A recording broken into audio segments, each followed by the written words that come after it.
The film list. You got a list, send it to us. Thefilmlist@gmail.com. Welcome back, everyone, to the film list, proudly sponsored by the DVR Podcasting Network.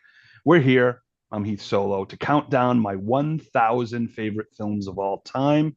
And we left off at 747, Ando? I can't count reverse. 747 with The Hateful Eight. It was our last film we talked about in the Not in Portland recordings.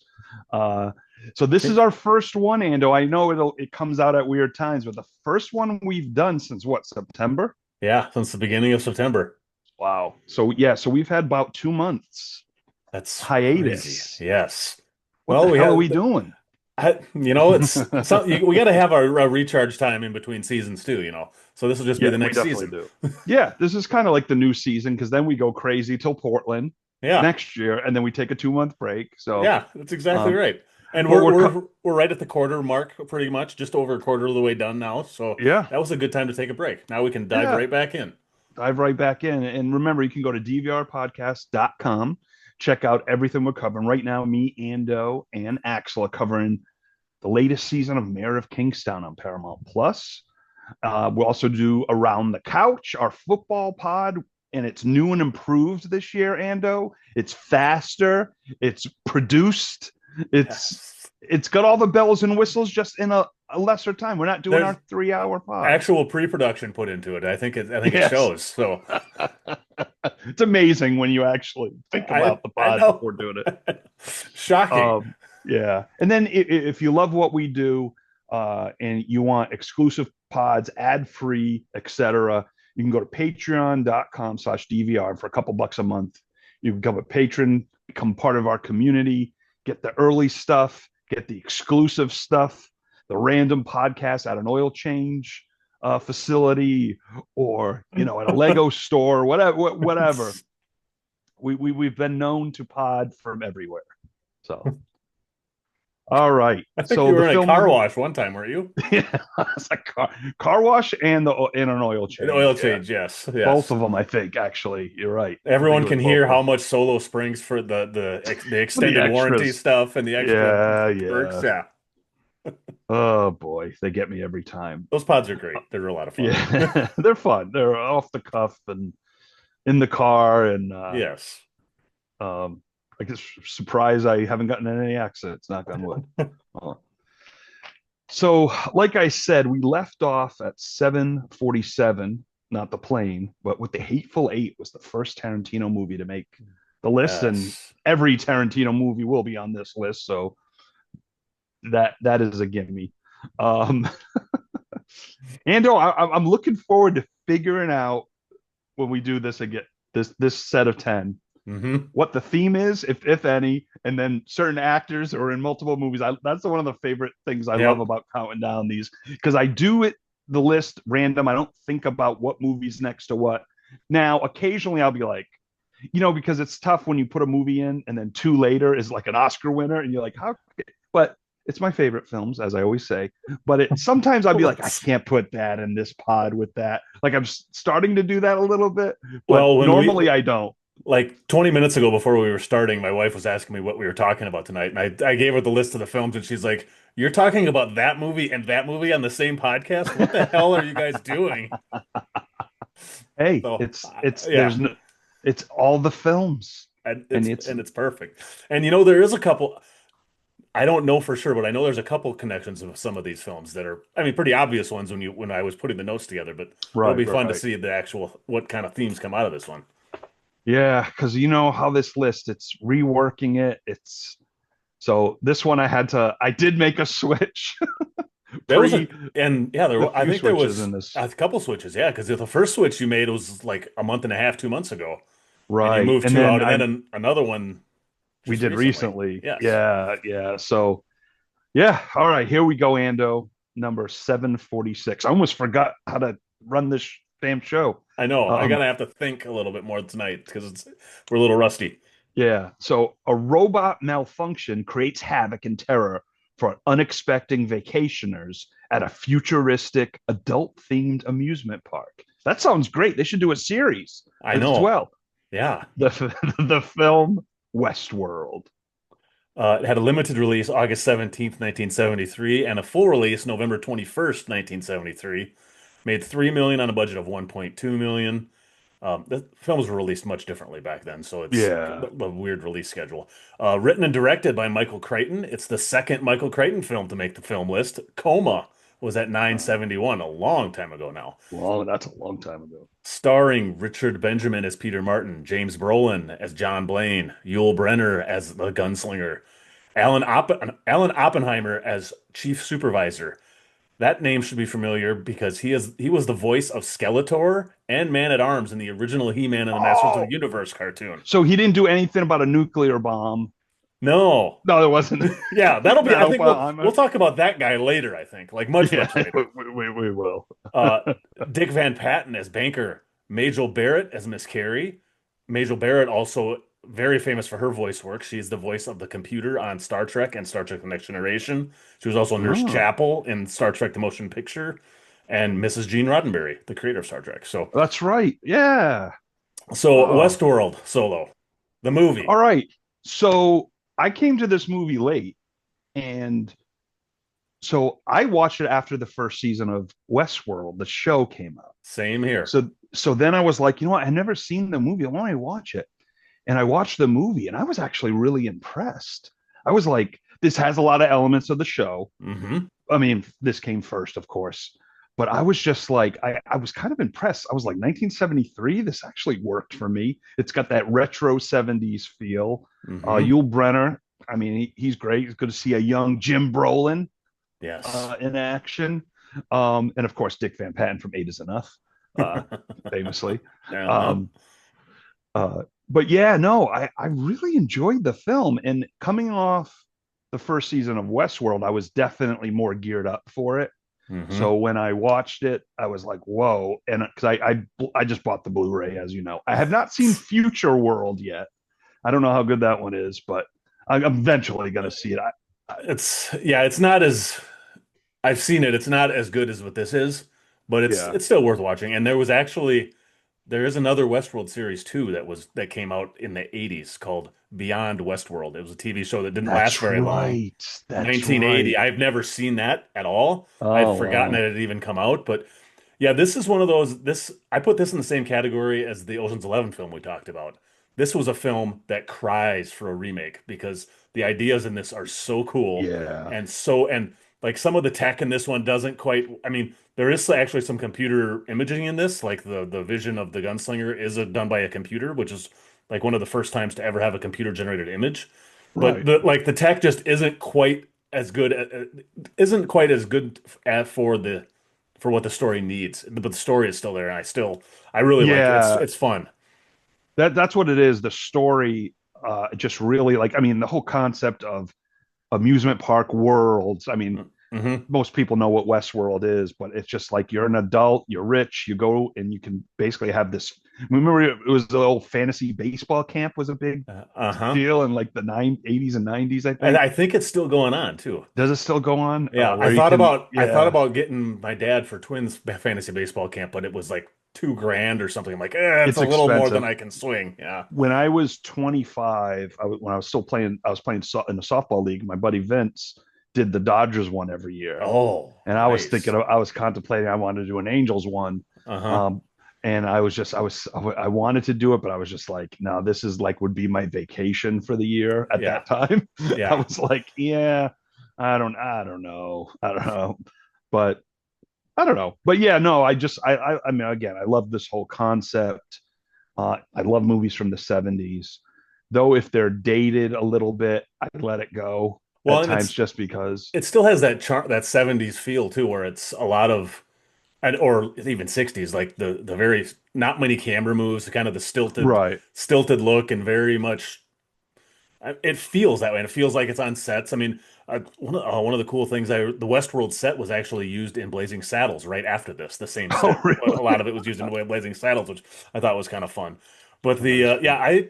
I really like, and I also like this because I am a huge fan of Michael Crichton's Jurassic Park, and this basically is Jurassic Park, but in an amusement park. I mean, it's Right. very similar to Jurassic Park storyline Yeah. wise. You're right. So You're right. Actually, that's it's yeah. I mean, there's no question it's the same guy that wrote them. Or yeah. I should say he wrote the book of Jurassic Park. He didn't write the screenplay for that, but yeah, Right. I like to say I like it. It's got that '70s charm. James Brolin is good. I like Richard Benjamin in this too, and Yul Brynner is Yeah, he's good. perfect, basically Oh playing man, the Yul Brenner's Terminator. great. Yeah, Yeah. Yul Brenner's great, man. I was always, of course, I'm a big Steve McQueen fan, and I know the two of them didn't really get along on Hmm. Magnificent Seven, so I've always sided with McQueen. But Yul Brenner's one of those actors that I'm like, man, I forgot how good he is. Yeah. Like, I mean, he was one of the big stars of the time, and and I never really watched a lot of his movies. Well, I've heard the name and I grew up jokes. with the Ten Commandments because he was the Pharaoh in Ten Commandments with Charlton Heston. I've never seen the Ten Commandments, Andy. Oh, okay. That I was one gotta of those check that when I out. was a kid, Let me I jot think that it was down. on ABC, I think, every Easter. So every Easter we would sit and watch, and it was like a 5 hour movie with commercials. So you'd Right, sit down at 6 o'clock and watch it till 11 o'clock, and my parents would let me stay up late. Not that we were super religious, but I'd actually really love that movie because the production is just an amazing production of the film. But he has a huge part in that, so that's where I always knew him from that. So, right. Okay. but Yeah, yeah, I really like this movie. yeah, It's it's got a a good one. certain Yeah, charm to it it. does, and it held up like I don't know. It's kind of like we talk about the Fantastic Four, the latest one, First Steps, how they had the Hmm. retro feel, Yeah, how they kind of go. This has that feel because it definitely. was during this time. I Yep. mean, not a little later, but it just had that. I don't know. Something about the different colors and some of the shots too, like on the train and stuff. And just I thought it was well done, and I really really like this film. The uh the other thing that I was gonna say about this, we because we haven't talked too much about the HBO series. I mean, both of us have podcasted about that many times, but I I'm don't remember I don't remember podcast. I know I podcasted about it, I and I think don't you did the remember. first season with Solo, didn't you? Or with Axel? Axel, I probably did, and then we started maybe season two, and that's when I moved, Well, and I couldn't. My internet was terrible, and my mixing board was not and I working. think he did season two with Tim, and then season three, like it was a different host every season. I did the last season with Right. him, but I also did one with Gina. Well, Yeah, DJ. whatever That's right. DJ yeah. kind of took over, and then Brett came along, right? Yeah, for a while, and yeah, it was, and then there was like 6 or 7 of us by the last two. Yeah. There was like 3 shows a week, but the thing I remember that I didn't realize because I watched this movie again recently, and they actually take a ton from what like the TV series. It's not just a loose adaptation. They take a lot of stuff from this film. It's not like they changed all the storylines and the characters and everything. Right. A lot, way more than I thought. Like that, a lot of the names are similar or the same. A lot of the so that's I really like I said, I really enjoyed this That's film. It's probably one of the reasons too. I think I was all in on this series after that. I mean, it was a great first season, and I really mhm. like season two as well. Yep. But it was so in that mode, like, is this the next show for us? And then you watch the movie, I'm like, oh, they really went close and got stuff from the movie. Like, oh, that's awesome. We Yeah. always love when the source material is represented in Hmm. later films or series. And that's just fanboy stuff. We love that stuff. Yep. And so I was really, and then I'm like, I bought Future World, and then for whatever reason, I never watched Future World. And yeah, It's like I say, it's fine. It doesn't have a very good reputation. It's not as good. It's cheaper than this too. So yeah, I mean, this movie could have used even more a bigger budget. It would have helped it more, I think, too. right, And right, even right. less money for the sequel is probably not the right way to go either. So it is what it is. But this is like I said, this is still a fun movie. And Yeah. I found one fun almost cast in this. It was Who? almost William Shatner and either Peter Graves or Leslie Nielsen. Oh wow. Which character? Which The two, I'm not sure which one the was two which, leads? but Not the Yul Shatner, Brenner role, yeah, not the gunslinger. not the gunslinger, yeah, because they cast him because it's basically a parody of his Magnificent Seven part. It's very similar to that, and he needed the Right. money is the reason he took this job.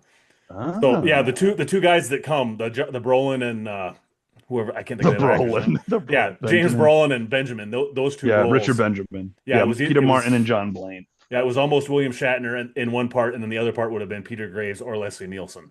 Oh, that would Just, have been.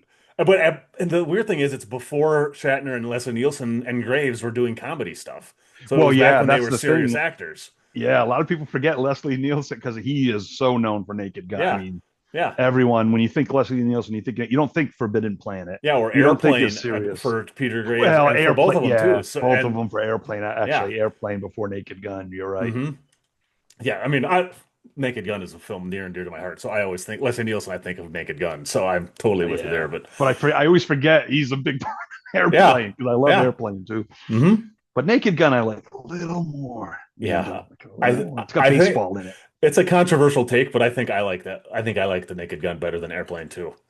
Yeah, I think Airplane's just a little more gross, like a little more And on edge. I Naked think Gun is more. Naked Gun I also came mean, out when we were Airplane was a little bit before we were ready for that kind Airplane of was when film. I was a kid, and junior high for me is when Yeah. Naked Gun came out. I think I was in seventh grade. I think it was 87 it came out, Yeah, maybe somewhere in there. Yeah, I was like I said, I was thinking I was 87, junior high or 88, fifth or sixth maybe grade, somewhere in 89. there. So Yeah, it it was was around that enough I late was old 80s. enough to appreciate it a little bit more. And like you said, it has Reggie. It was, yeah. Hey, I mean, must kill the queen, you Yeah, know? that's I mean, exactly right. Well, I think we must move on to 745. yes, and it's a bigger budget sequel. That's where I wanted to transition, but yeah, we got more in there. But I was waiting. Yes. I was like, damn it, I missed my moment. All That's right. okay. And it's got it's got the Brolin kid in it. There's a Yes, it connection. does. I Yes, love it. it does. Just again, people, this isn't done on purpose. Um, all right, coming in at 7:45.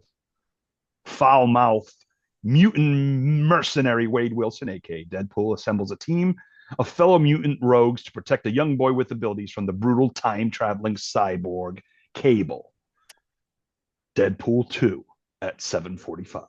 Released on May 18, 2018, made 325 mil on a $110 million budget. This was the fifth highest grossing film of 2018. It actually knocked out another Josh Brolin film, Avengers Infinity War, from the top spot. Oh. Was later knocked out by Solo, a Star Wars story. This is the fifth Fox Marvel film to make the film list, the second Deadpool film to make the list. DP1 was one of the last Portland films, 753. So a lot of Deadpool in this neck of the woods. Directed by David Leitch, written by Rhett Reese and Paul Wernick and Ryan Reynolds, based on characters created by Rob Liefeld and Fabian Nicieza. Nicieza?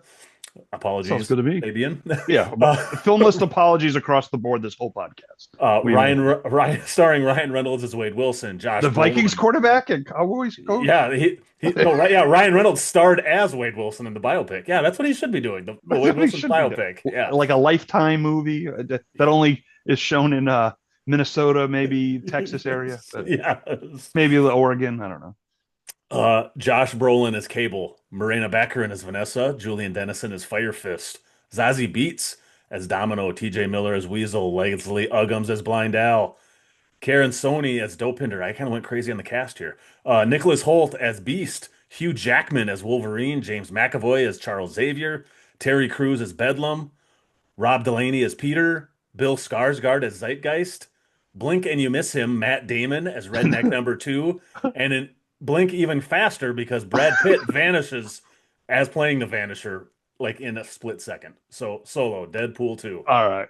So, like we said, we covered the first Deadpool. Um, I was late to the Deadpool party. I was a little anti-Deadpool. I thought it would be like a little too much for me. But I'm like, I love Ryan Reynolds though. So of course I said, I'm gonna go back and watch the films. And I watched the first Deadpool, loved it. Second one, I loved it even more. And that's why it's a little bit higher because I just felt this film itself, as much as I really liked the first Deadpool, I just felt that this was a better movie. And of course, when you start doing Goonies references, One Eyed Willie, and Josh Brolin's in the film. Um, I love the way they do break the fourth wall in these films. I don't Mhm. like it all the time. It's perfect for Deadpool. It is absolutely perfect, executed right. The action's awesome. I love the freaking kid, Yeah. the one that he's trying to save. What Yeah, was that? Julian Dennison is his name. Fire Yeah, Fist is Fire the. Fist. Yep. That kid stole the show for me at times. hmm Like I really enjoyed watching him. He was good. Yeah. And he just, I don't know, there's something about it. I felt like, I'm not going to say Deadpool matured in this film, but it did feel like this is very rare for me liking a sequel more. And I actually, Oh yeah, Liking go the ahead. third one might be more than but we'll get to that in the future. Yeah, I am. This is going to be a boring podcast if you and I just agree completely on everything because We'll disagree on something. I have to almost. I mean, yes, everything you said. I think this is better than the first film. I mean, they're for one thing, they're more confident. You can tell they're more confident. They know That's what it is, exactly what they. Ando. Because that first one, as much as I like that first one, it's really uneven and like, is it really serious or is it goofy or is it serious or is it not? I mean, is how much is it tied into everything else? Is it tied in at all? They didn't really. This one, I mean, from the opening credits when they use Celine Dion to do this James Bond opening credit theme and it's like the real heroes and it doesn't give anybody's name. It'll say the real heroes, the writers and all this just from the guy who killed John Wick's dog is the director they list on it and things like that. Yeah, that's right. And like they not only do they do Goonies references, they do the Thanos reference and Oh, Thanos is they do in it, this Thanos, in film. this film. And I know some people think that's annoying, but in for some reason in this I love it because It's like great in this. Ryan Reynolds, I don't always like. I usually like him, but this, I mean, this is literally the role he was born to play. There's no question about it. He is Yeah, perfect in this role. But I mean, this is up there with like Robert Downey as Iron Man as perfect superhero castings because it's just 100%. like I said, I get if you don't like the comedy, I get it. You're probably not going to like this, how goofy it is, but Right, right. or It's like raunchy and it's yeah, got it's violent. it is, and Um, there's also I mean, and with us being film geeks, there's just so many. There's multiple references. Colossus references RoboCop many times, and oh, geez. yes, yeah, like they even like at one time he says "Stand down or there will be trouble," and Deadpool says "You stole that from RoboCop." I mean, like I just watched this recently too, so yeah, it's just so damn fun. Or the very end when Deadpool has steals the time traveling thing from Cable, and he goes and finds Ryan Reynolds and shoots him while he's reading the Deadpool or the Green Lantern script, so he can never make the film. Yes. I mean, just I mean, it was I just love it. Hit every comedy note for me perfectly. So yeah, I love Deadpool too. I love it because they take those chances, but like you said, the confidence, Hmm. like they would try to do this in certain movies, and it just like perfect example. We talked about Leslie Nielsen earlier. After Naked Gun, it's like, oh, Spy Hard. All right, Leslie, and Yeah. it's awful. The only cool thing Yep. about that is a cameo by Mr. T. And I did see that in the theater. That movie. I saw that on VHS right after it came out, and I remember thinking, I'm never watching this again. So I haven't seen it since Yeah, whatever, no, I 1992 or will. whenever it came out. Yeah, I will never watch it again either. But it's like that's when the Naked Gun, Airplane, Jerry Zucker humor doesn't work. Yeah, it Um, really doesn't. Yeah, but in this, Deadpool, it works perfectly, and it's honestly, it'd be very hard for another movie to try to do similar because this is done to perfection. yeah, I mean, I don't know how you you could. like when you watch certain movies. For me, you have to be in different mindsets or whatever. When I watched Deadpool, because I've really, to be honest, watched the Deadpool movies. I think it was last year was the first time I had seen them, and so it's very rare Yeah, for me to watch a movie. right before Deadpool and Wolverine came out, probably because that was last Actually, I summer, I think, hadn't wasn't it? actually I hadn't seen Deadpool 2 until this past summer. Oh, so you So saw I that only seen I afterwards? saw the Okay. first Deadpool a while ago, rewatched it, Hmm. then watched Deadpool 2, and then watched Deadpool and Wolverine.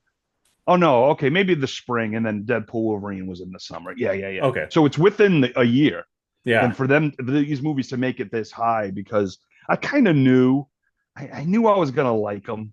I just needed to be in the right space, I and so that's totally why it get was it. easy to watch them, all three of them, because I was so into it. Well, and I know because I didn't watch the first one right away either. I mean, it had been out for a year or so probably before I actually watched it because I think I had this feeling in my mind is that it was just going to be Ryan Reynolds making fun of everything.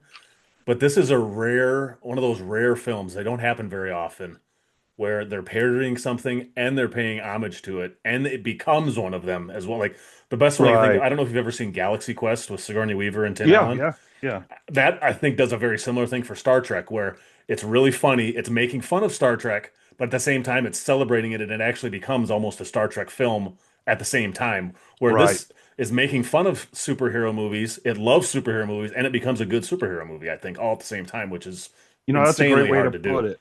That's a great way to put it. See, this is why I have you on the film list, So I get paid the big because bucks, right? that's right. All right.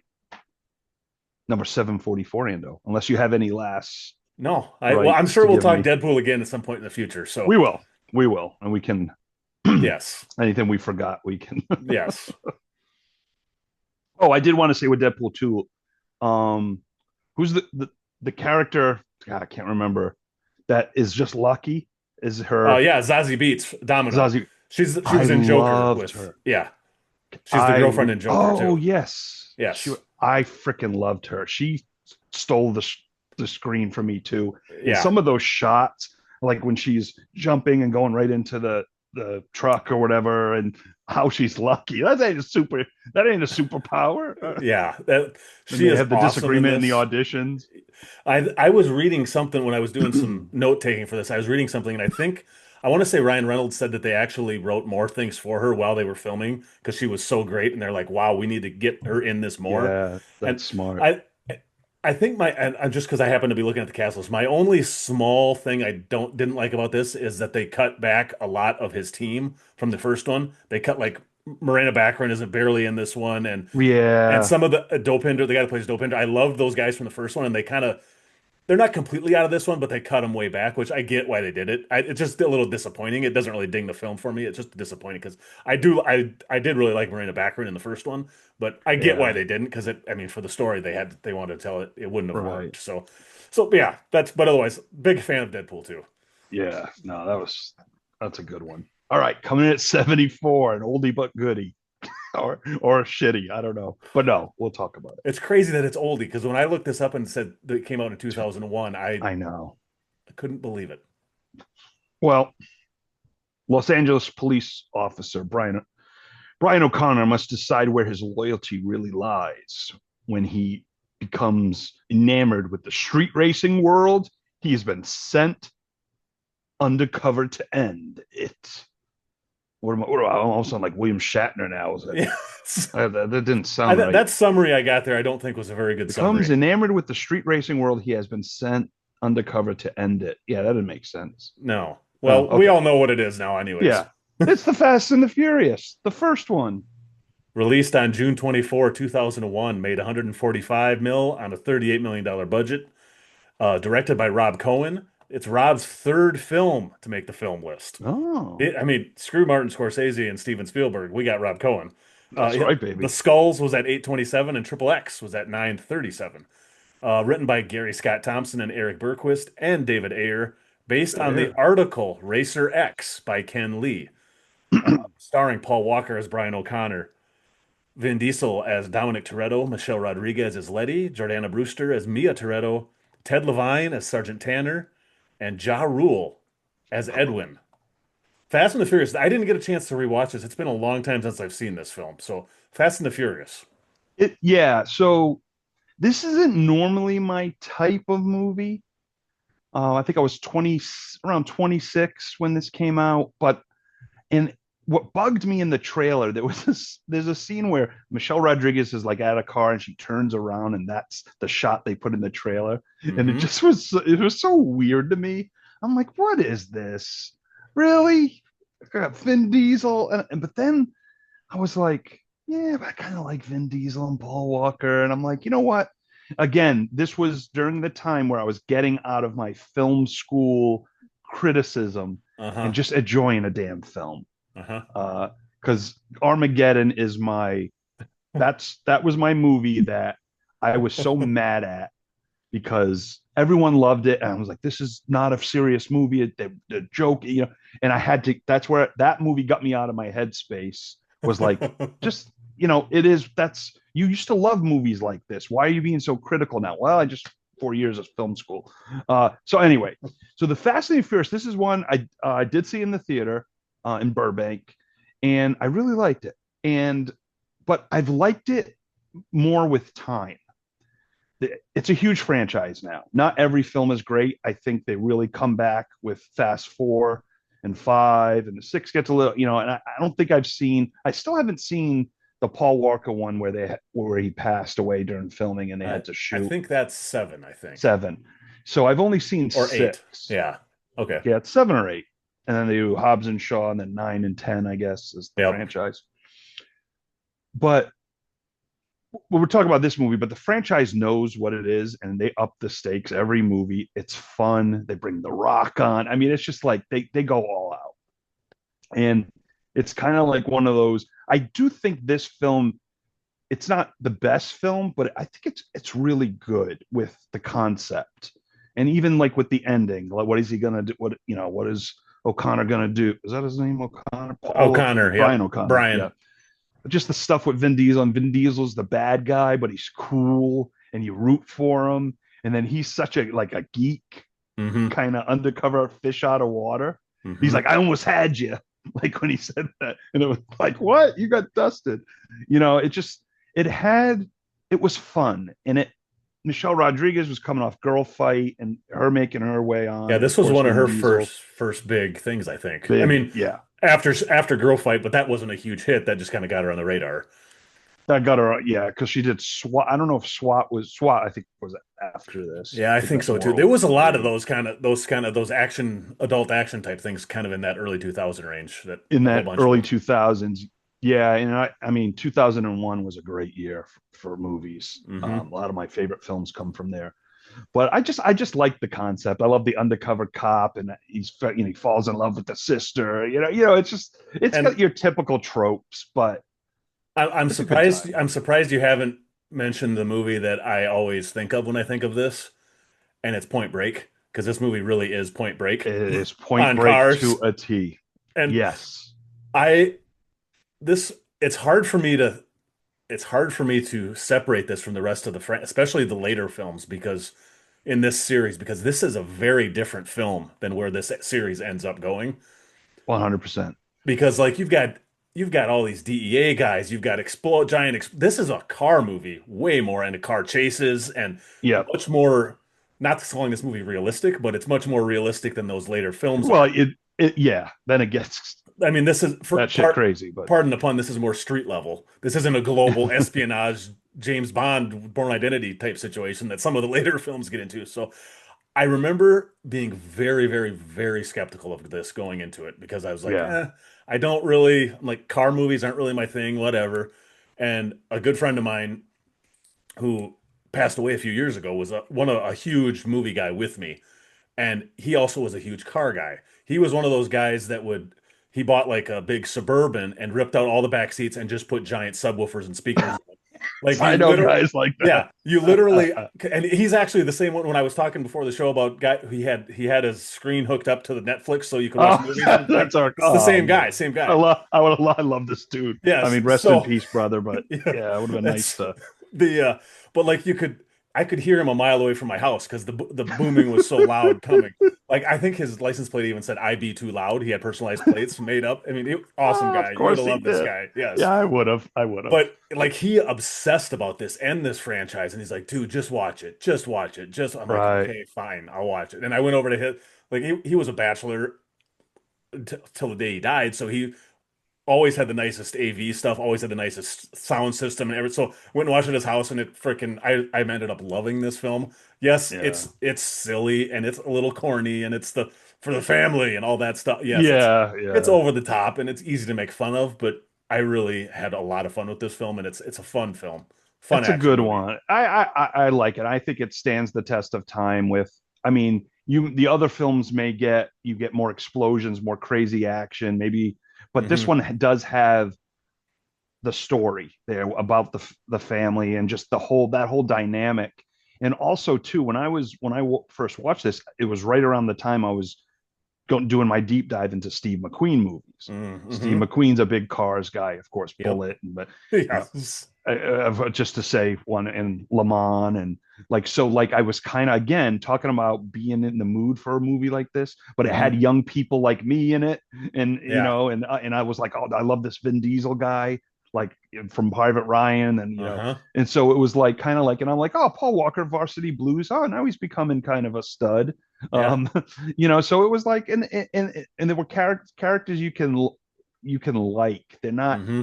some characters you're just like, oh boy. And I know Paul Walker wasn't the best actor in the world, let's face it. But you know what?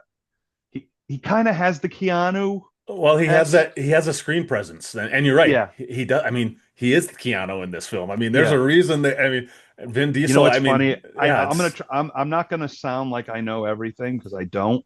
I didn't even think about Point Break with this, but oh, now really? Yeah. I didn't even dawn on me until you mentioned it, and I'm like, that's probably why I like it because I mean, I love Point Yeah, Break. I do I too. love Point Break. I just well, But you're that's part of why wow, I didn't get a lot of credit to this sometimes because I had heard it before that people had compared it to Point Break, and I'm like, I don't know if I really that was one of the reasons that put me off of it for a while. But if you like Point Break, you're gonna probably like this yeah, no, kind of this is film. good. It's fun and it's got a good story, and I love the shots of LA, and Hmm. it's kind of you know, it's just really I and I saw the second one in the theater and didn't like it. Well, I auditioned for that movie, so I was biased going in. Mark Boone Jr. stole a role from me. What the hell? He's not that good. No, Yeah. what the hell? Jesus, Mark Boone Jr. That's so funny. I don't know, I probably talked about it before, but like we did a movie Shade together, and I told him, I was like, I've been mad at you for it was like 3 years at the time. It was like 2 or 3 years. Like, I'm mad at you. You stole that role, but I'm like, I get why you got it. So anyway, That's I was able to give it to him. yeah. Well, that's good. He He's needed like, it, I'm sure. Yeah. yeah, he's like, bust my balls. But anyway, You know, and I think the only thing that's not aged, you just have to imagine if you're watching this movie, pretend that they're stealing iPhones instead of DVD players, and you'll be just fine. yeah. Well, as a middle-aged man, I do like the retro And you know stuff. what? Stealing DVD players in 2001, that meant That a was whole different huge. thing. That was That like, was oh huge. yeah. So Yeah. I mean, come on. yeah, exactly. But yeah, yeah, Fast and the Furious. I gotta finish the series. Yeah, I have to go back, I think, start because I watched Tokyo Drift way late. That was the Hmm. last one I saw. I just skipped it. Hmm. But then Vin Diesel makes a little cameo, like, oh, it's connected, and you're like, and then four comes out, or Fast and whatever four is. I saw this one. I saw part of two, like I was on disc or something. I didn't finish it because I was just bored. And then I Yeah, it's skipped rough without three Vin. and I skipped four and jumped right to five because I Oh, remember wow. hearing, I mean, especially back then, I was a big fan of The Rock. I mean, I still am a fan of The Rock, but at that point, I was a really big fan of his. And so when he was into it, I'm like, oh, that sounds interesting. It was getting good reviews. And so I went straight to Fast Five. I went back and watched the other ones since, but I also have not watched nine or 10 yet. So Yeah, I it's haven't. Yeah, no, I remember really liking four and five five, a lot. I think five is my favorite by far of the ones I've seen. I really like that one. Yeah, five. Yeah, five could possibly make the list. We'll see. Yeah. We'll definitely see because I do think as good as I mean, okay, I'm not. This is not an Oscar winning, but as good. But I think it's a good movie. I really Hmm. do. But I think like with technology and getting their groove, four and five really set. That's why they made 10 in a Hobbs and Shaw movie Yeah. because they figured it out. Because two didn't have Vin Diesel, had Cole Hauser, which was cool, but it suffers. Yeah. Three, the Tokyo Drift. It's actually I kind of like Tokyo Drift, Yeah. but Tokyo Drift, I it's like that one totally too. different. But I Yep. like how they bring all these characters in the later movies. Like Yeah. for someone who And loves crossovers and cameos, I like, love when they do that. and they've built a universe for sure. And I mean, Yeah. the thing I like about five is bringing The Rock in there. He's kind of a perfect foil for Vin Diesel because it's a different kind of macho tough guy. And it's just something about the Oh, chemistry is that they the one where have. they're like running on the house and there isn't there a chase on top of roofs or something? I think so. I mean, I've seen it. I'm I trying. can't, it's been a It's while since I've starting to watched come that back. one, Yeah, but it's I starting to remember come really back to liking me. Fast Five. Yeah. Yeah, I think I really did like five a lot. Yeah. If it gets on the list, I will definitely rewatch it because I Okay. remember Yeah, I really gotta. liking that one. Well, I gotta rewatch four and five to see if they make the list. Yeah. Because I do remember liking one of them more than I Fast, think being four like is my the second or one. third favorite, I think or four maybe is the my one where first. they bring Michelle Rodriguez back from the dead. Yeah, I think that one I remember really liking.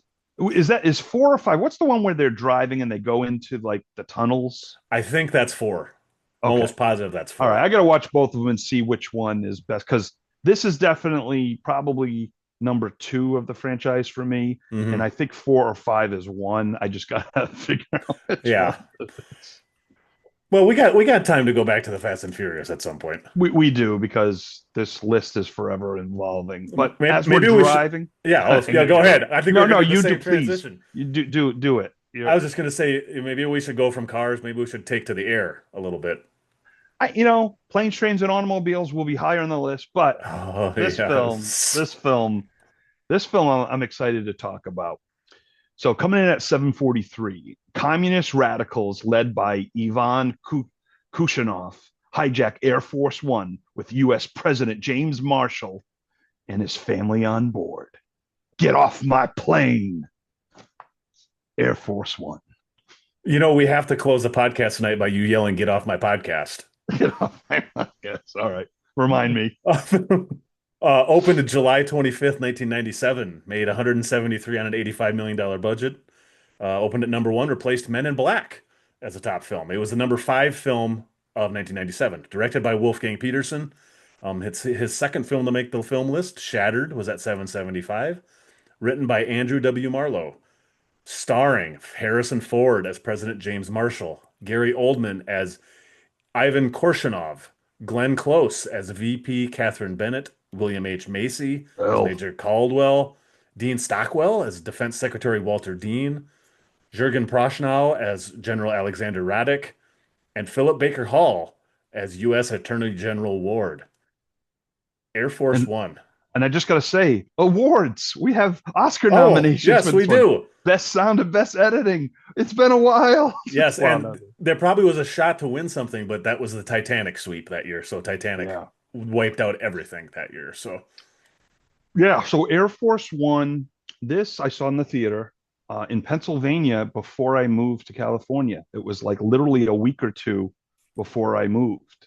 I So it was saw it in probably, between my freshman and sophomore years when I was home for college in the summertime. So, yeah. yep. So it was one of the last movies I saw probably at the Hampton AMC in Hampton there, Pennsylvania, near the Ruby Tuesdays that used to be there, and the Chinese buffet and Barnes and Noble, and Oh or yeah. maybe it was Borders. I can't remember if it was Borders or because I remember I was getting my car worked at Firestone, so I walked down, went to see this movie, and I bought a Paul Newman hardcover book that I Oh, since sold on eBay. But yeah, and my dad's like, "You're moving to California. Why are you spending all this money in the sun?" And I'm like, "I know, Dad. I know."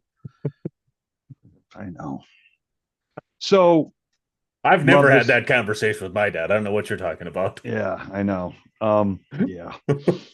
But he was right. He still tells me I that. My ran out of dad money in still, like 2 months. yeah. Um, but Air Force One, I mean, this is during the prime time of Harrison Ford. Now, I still think they should have just called him Jack Ryan because Jack Ryan in the books does become the president. He So does. why not? So I kind of see him as Jack Ryan in this because, of course, Patriot Games, Clear and Present Danger. I mean, it was in that Harrison I mean, Ford's I can next. tell you why they didn't do that Okay, because Jack Ryan rights were owned by Paramount at the time, and this is a Sony picture. Sony wanted their own thing. I'm sure that's why. But that would make sense, and maybe for Harrison Ford, maybe it's like, oh, I don't want to play Jack Ryan anymore. I'll play this character. But yeah, technically, it could have been Jack Ryan because, easily.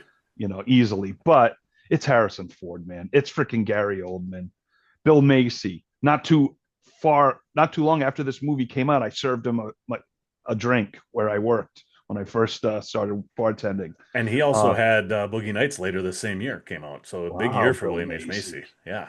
Nice. And of course, Glenn Close, she's one of my favorites. She's God, we watched the whole series of Damages with Rose Yes. Byrne. What a fun, great show. It was actually really well done. Very, yep. Really, really enjoyed that. Hmm. It kept going, and Yeah. Martin Short shows up, and Oh, I you get all forgot these, Martin Short. Yeah. yeah, and you're like, it's tough because you think of Martin Short as Three Amigos and his, comedy, Yeah. and then he plays kind of a sleazy lawyer, and you're like, and it's when we watched it was while Murders in the Building are on, Oh, so of I'm like, course. oh yeah, that's Martin Short. I forget he can play slimy, and Yeah, then he you see him doesn't in the do it morning often. show, Yeah. and you see him in the morning Oh, show. I didn't know he was in the morning. I have not watched the morning show, so I Oh, didn't know he okay, was in that. I love the So I need morning to watch show. it. Okay. It is because I like it because it tackles like Me Too, COVID. It goes Uh-huh. through it, I but knew it went through a lot of those things, but it's I love the behind, and a film coming up soon on the film list is kind of behind the scenes and the control room of hmm a production. I for some reason that when it's done right, kind of like Saturday Night Live we talked about, and like different movies like that where they do the control room, and I'm just like I love it, yeah. and I just the acting's I mean it's pretty awesome. hmm I do like the morning show, but they didn't have the morning show on Air Force One because it wasn't out yet. But maybe it was Good Morning in America. But yeah, no, this has action. It has the tense of a thriller on a plane. Again, when you're in like one location for a problem, love that stuff. It's how Yep. they're gonna get out, and it's just so cool. Like to see a president that actually is tough and is real American, Yeah. not fake American.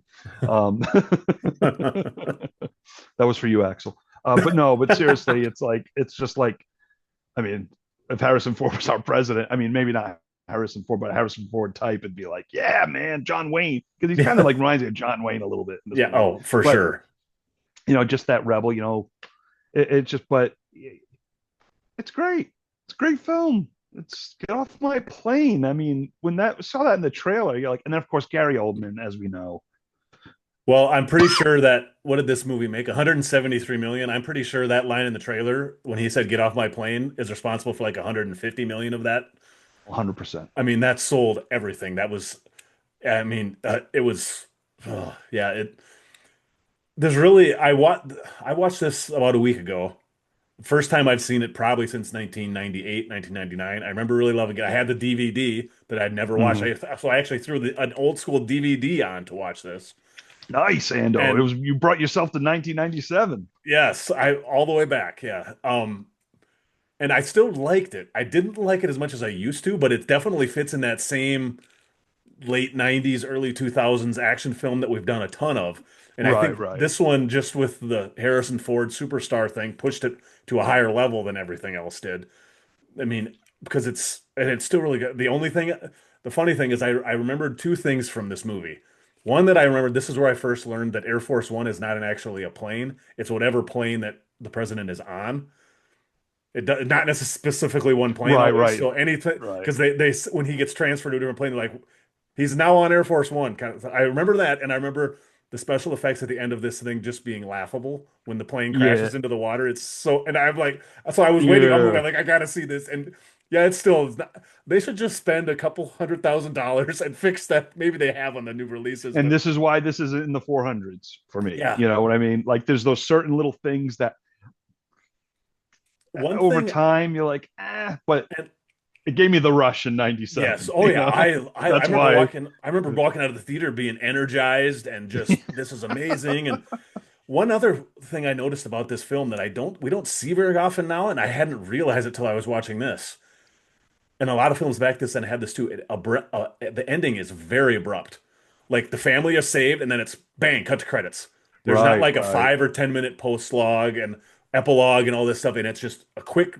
We're done. We did what we wanted to do. Cut credits. Let's get out of here. Which I thought was Yeah. actually kind of refreshing. I've missed when stuff does that sometimes. Yeah, yeah.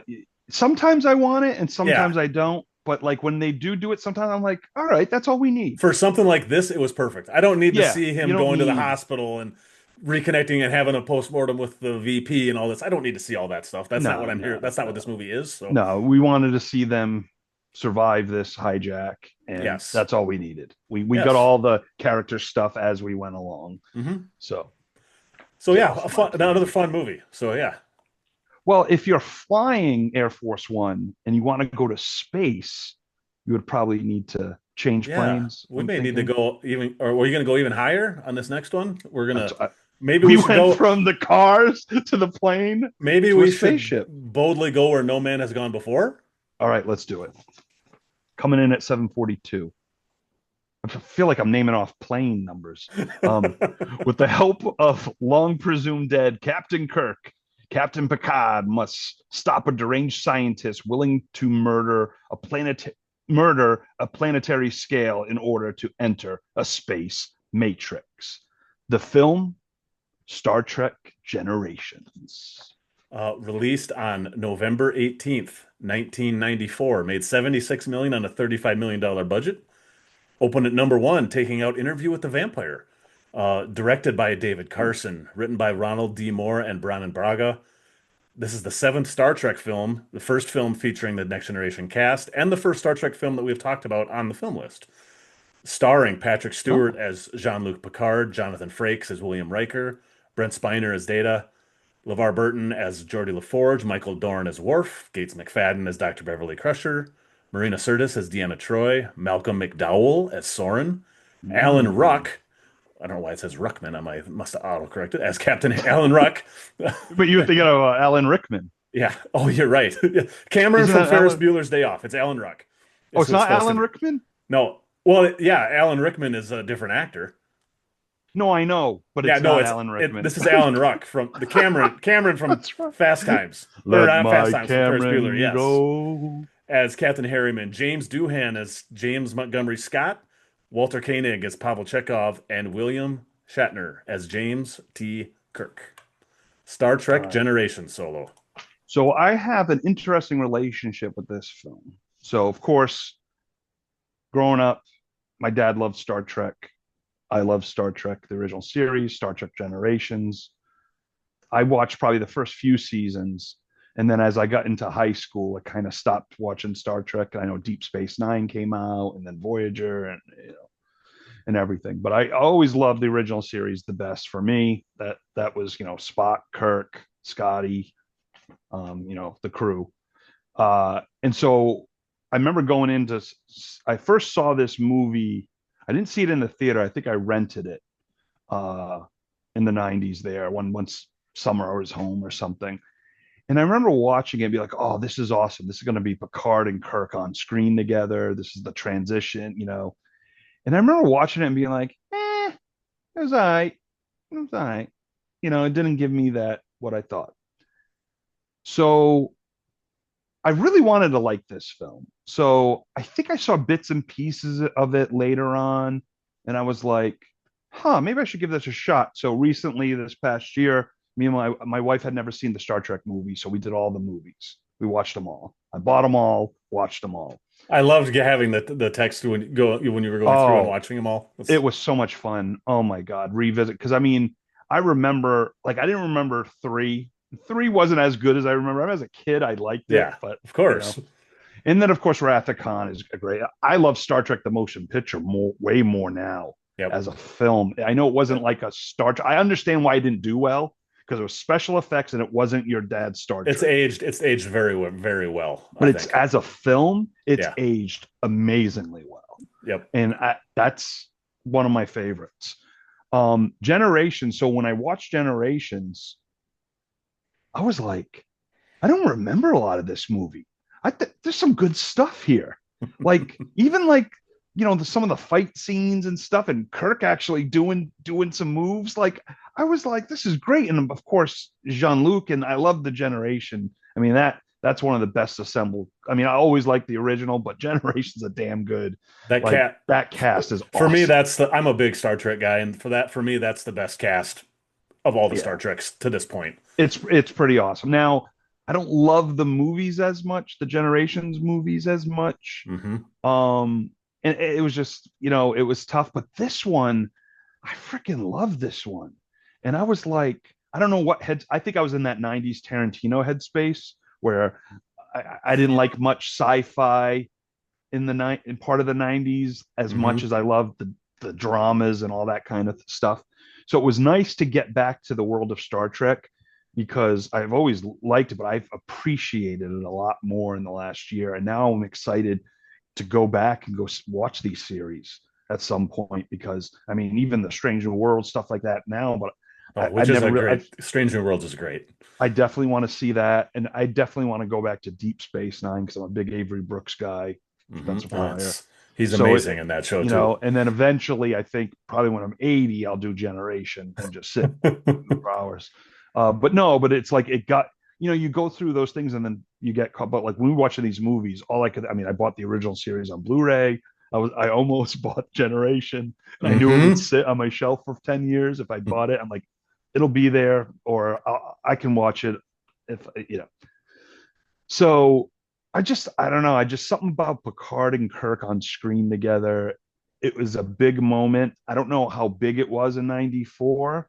If it was more like get the old guys out, but I thought they did the transition very well. I really liked how they handled it, and I just loved the two of them on screen together. And this is a pretty good movie. There's some dated parts, yeah, sure, but I don't know. I like this one a hell of a lot more than I did when I first saw it, and it's one of my favorites.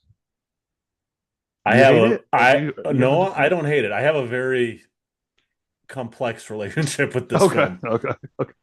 Next Generation is one of my all-time favorite shows of anything of any show, period, Any not show just Star period. Trek. Right. So I was very, very psyched for this film.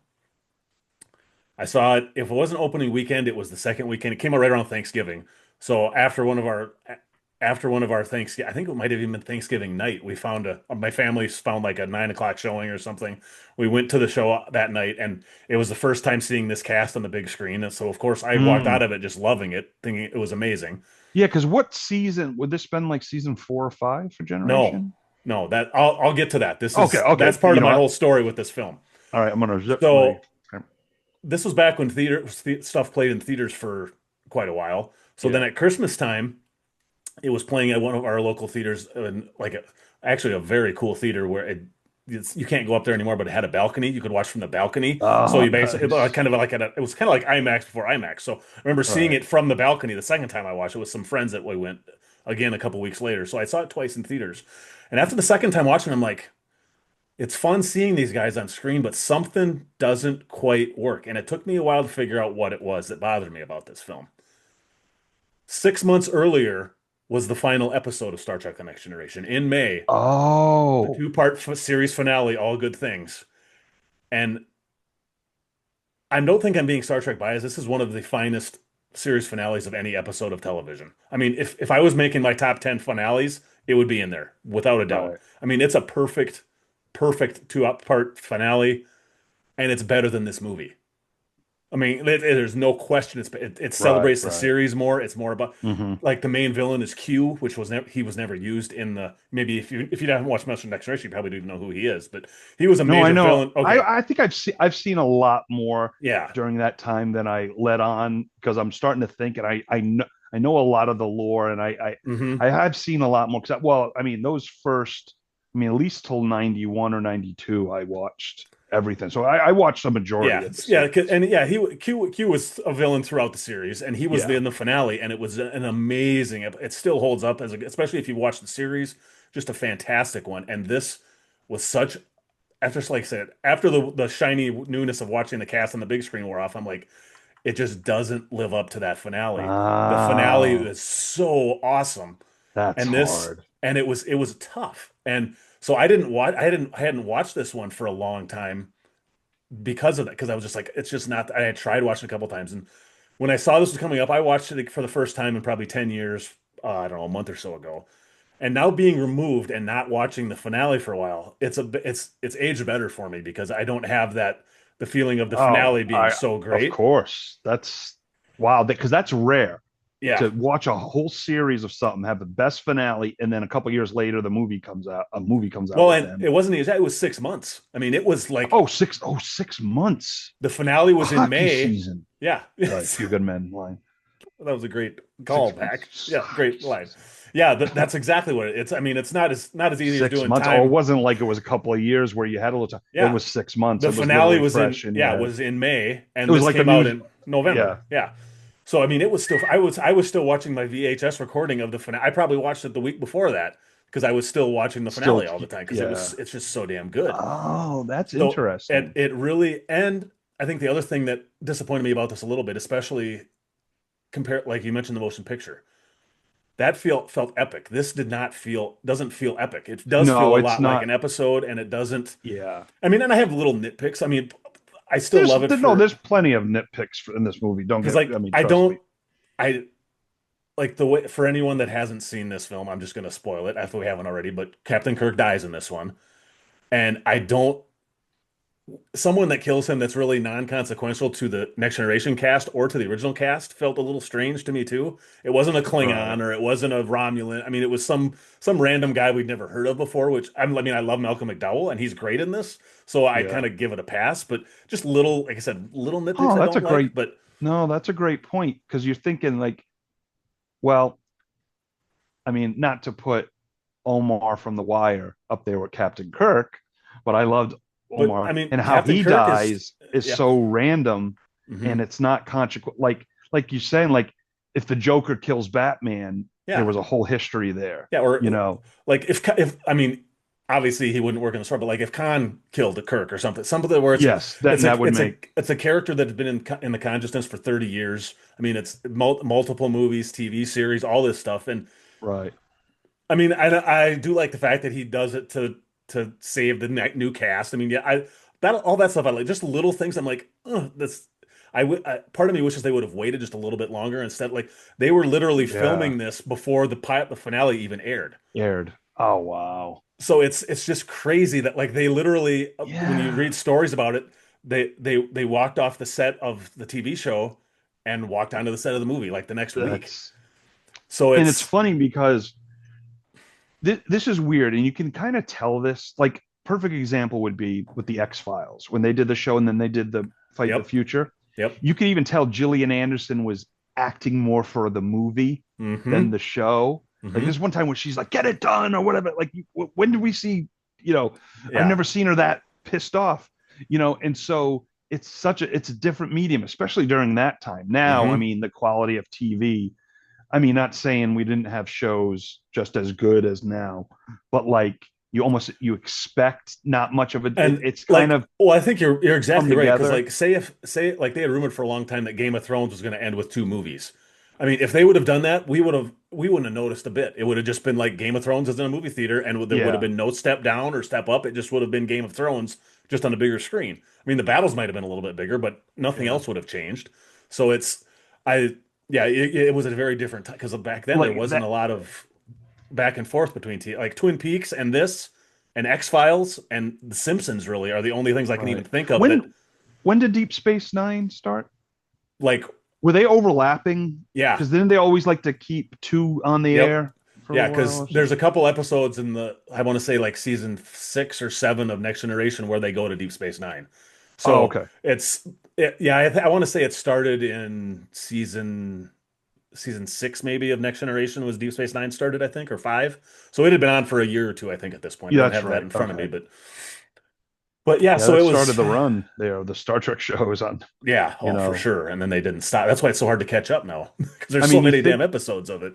yeah, I mean, you think too with the original series, and then, it was, then they started doing the movies, but then for them to hit with Generation the way they did, I mean, Hmm. that basically, I mean, Well, I'm gonna that say saved the Star Trek franchise, but in a sense, sort of did I think it because did for Final sure. Frontier wasn't Well, and very good. I'm sure they probably would have kept doing a few more movies with the original cast, but once that cast was gone, what were they going to do?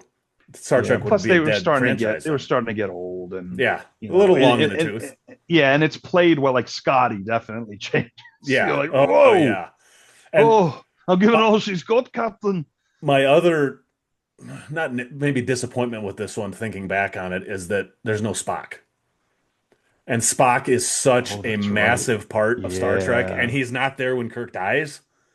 With like the so, Oh, that's a great point. so I say it's I say I'm being too. It sounds like I'm being super hard on this film because I still like this film, Mhm. That's but like okay. I mean, being as a super Star Trek, especially back yeah, then, I no, was a you're allowed. You're hardcore allowed. Star Trek Yeah. fan, and it was like how can Kirk die without Spock involved somehow? And it's just like 'cause, Oh, like yeah. so much of the movie and show is about their friendship and those two being. And I know they wanted him to come, and he Leonard Nimoy said, "I'm not coming back for this," and was not Yeah. happy about it. And it sounds like originally it wasn't supposed to be Scotty, and they gave all of Spock's lines to Scotty because they could get James Doohan, they couldn't get Leonard Nimoy. Yeah. Oh, Sad. wow. Oh, yeah. I totally forgot Spock wasn't in this. Yes. So it's like I say, just little things, and like it's still worth seeing because I love this cast. This cast is so damn good. Michael Dorn, all the guys, I love Yeah. the cast. So. Say I still enjoy being able to see 2 more hours of this. It's just part of me is a little disappointed, and it is cool seeing Yeah. Kirk and Picard together. So, That's the big, I think the iconic thing for me, mhm. and even today, is just having the two of them on screen. I eat that stuff up, Yeah, and that was like it's very iconic thinking about, you know, I mean, Patrick Stewart and William Shatner. I yeah, mean, it's Kirk and Picard. I mean, how can you get, yeah, and but they succeeded where like Batman v Superman didn't, where you have two iconic yeah, DC characters and the movie falls flat. This, yeah, it wasn't the epic one or the one of the, we wanted this to be the greatest yeah. one ever. And it just, it didn't happen. But getting that and getting the two of them together is awesome. You know what? And And I like the handoff. before we move out of that, I completely Mm-hmm. forgot one major cast member that I did not list. Whoopi Goldberg, actually, as Guinan. That's right. That's right. Not too long Whoopi. after she won an Oscar, is in this film because she's a huge Star Trek fan. So that was part of why Yeah. she got into Next Generation in the first place. So Yeah, I remember when it was Will Wheaton and Whoopi was going to be on the show. I was like, because Will Wheaton Stand By Me, I'm like, oh, there's a yeah. character for me as a young, Hmm. and then Whoopi, I'm like, Whoopi's Whoopi. That's awesome, Well, you and know. the there's actually, if you ever hear Whoopi talk about it, it's super cool because like part of the reason she wanted to be in it was because of Nichelle Nichols. To her was a huge role model because she was like the Oh only yeah, black woman on TV at that time. iconic, And iconic. that was why she was such a huge Star Trek fan, was because of Nichelle Nichols, and that's why she wanted to do this, is because Oh, that's it's so important awesome. to her. So it's really cool. Even if you're not a Whoopi Goldberg fan, it's cool listening to her talk about Star Trek and why she wanted to be in this series, because she was a recurring character for all 7 years of the original of the Next Generation show too. Right. So yeah, I don't know why I didn't have her listed, but yeah, I had to at least Well, mention her before we move you on. did. We just did a film list teaser where Yeah. or not a teaser. Oh, so we forgot this. We're gonna put it in now. Whatever Yes. that is. Breaking news. I don't know. Sure. Yeah. Breaking news. All right. So a little Star Trek Generations makes the film list. All right. So what happens, Ando, when you break the law in a car, you break the law on a plane, you break the law in a spaceship, you end up going to prison, I think, eventually, right? Yep. Maximum security prison probably too. Oh, you're probably right. So coming in at 741, an FBI chemical weapons expert and former SAS soldier turned political prisoner must break into Alcatraz prison when a rogue military group led by a renegade general take it over and threaten a nerve gas attack on San Francisco. The film, The Rock. Released on June 7th, 1996, made 134 on a $75 million budget. Opening at number one, replaced Mission Impossible. Directed by Michael Boom, Bay. boom, boom, It's boom. his second film to make the film list. Transformers was back at 890. Oh, that meets the eye. Written by Douglas Cook and Mark Rosner and David Weisberg. Oh, and Also, David. uncredited writers include Jonathan Hensley, Aaron Sorkin, and Quentin Tarantino. No kidding. If you watch this film knowing that Sorkin and Tarantino wrote some of the dialogue for it, you know it when you watch it now. Ah, nice, Ando. Starring Sean Connery as James Bond John Patrick Mason, Nicolas Cage as Stanley Goodspeed, Ed Harris as General Francis X. Hummel, John Spencer as FBI Director Womack, David Morse as Major Tom Baxter, William Forsythe as Ernest Paxton, Michael Biehn as Commander Anderson, Vanessa Marcel as Carla. Oh, Vanessa Yeah, Marcel. I had to mention her. John C. Oh, McGinley as Marine Captain Hendricks, Tony Todd as Captain Darrow, Tony. Bokeem Woodbine as Sergeant Oh, Crisp, I love me some Bokeem Woodbine. Claire Forlani as Jade Angelou, Mm. Jim Caviezel as Rear F-18 pilot. Oh, Jimmy Caviezel getting a And role. I don't have his character's name, but Philip Baker Hall is also in this, and he's one Oh, of the generals, I wow. believe. So, yeah, The Rock solo. All right, man. Another Oscar nominee, Best Sound nominee for The Oh, Rock. look at this is the theme. Best Yes. action. It's funny how these again, I don't do it on purpose, but maybe I don't know, maybe my I don't know. But it just seems like we hit certain genres at time, or maybe I just like this genre and we're always going to get this genre. That's Maybe Well, and so it's also the second film, like when you said Harrison Ford was basically playing Jack Ryan, Sean Connery is basically playing an older retired James Bond here that happened to yeah, get caught. So, yeah. yes, The Rock. I am Yeah, excited to so talk about this one. I mean, again, we talk about the Harrison Ford movies, action movies of the 90s. And then, of course, came along Michael Bay, Nicolas Cage. I mean, Nicolas Cage had the run. I mean, Con Air, but this one, I am absolutely obsessed with Alcatraz. So Well, hell, you podcasted about the yeah, I show did. even. I love Alcatraz. I visited it. I went, I did the tour with the freaking headphones in. I had this awesome tin Alcatraz cup because for some reason I love drinking out of like tin, like a tin Uh-huh. cup. I don't know why. Yeah. And I can't find it. I don't know what happened to it. So I need to get another one. Anyway, got it in the gift shop. And we have the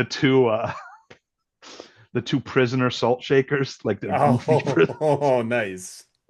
so I love Alcatraz. So of course, this was summer of '96. This is my after my junior year of college. I'm home for the summer, working and going to movies and going out to bars because I was finally 21. You Hmm. know, I was just going out and to movies. This was right after my senior year, okay, summer okay, between my senior and freshman year of college. okay. Yes. So I did all of that except for go to the bars. I think we drank beer afterwards, but it just But wasn't. this type of film, it was just. I mean, you got Nicolas Cage in his prime. You got Sean Connery, who's still freaking doing big movies and still a big star. And then, of course, you got all the cast of characters, like a David Morse, who, after St. Elsewhere, he's had a good film career. Long Hmm. Kiss Goodnight.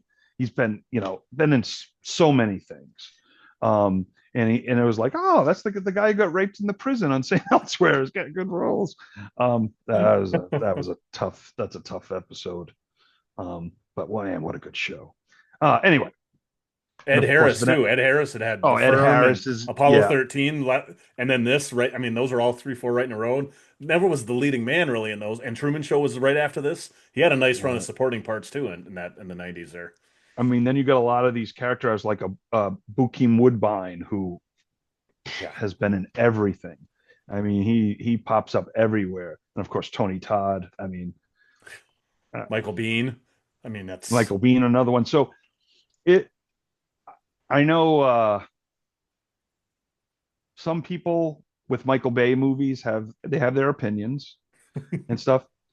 You know what? Michael Bay made fun action films that were crazy but fun. It made us in the summer be excited. Great popcorn movie, action. You put the Alcatraz backdrop, Nick Cage, Sean Connery. Jesus Christ! It just, to me, this film, I knew it was going to work for me, and it works for me. And of course, Vanessa Marcel. I mean, she was General Hospital, and then she's popping up, and then that show Las Vegas. She's fantastic in my Josh Duhamel show that I uh-huh. love. Uh, Yes. Hey, but this film can't be all bad. It's in the Criterion collection. So, is it?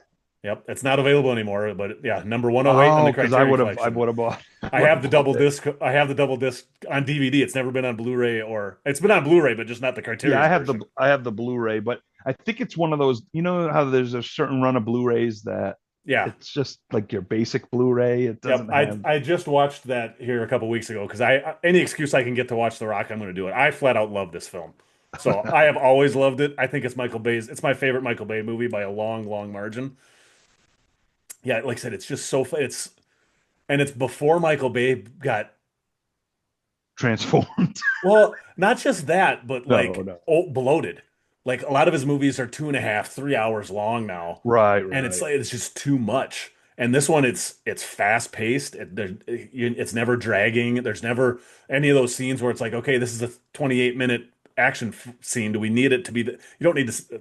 I mean, you know what I'm saying. It's just it's Yep. not. It's the perfect length. It's editing is great. It's fun.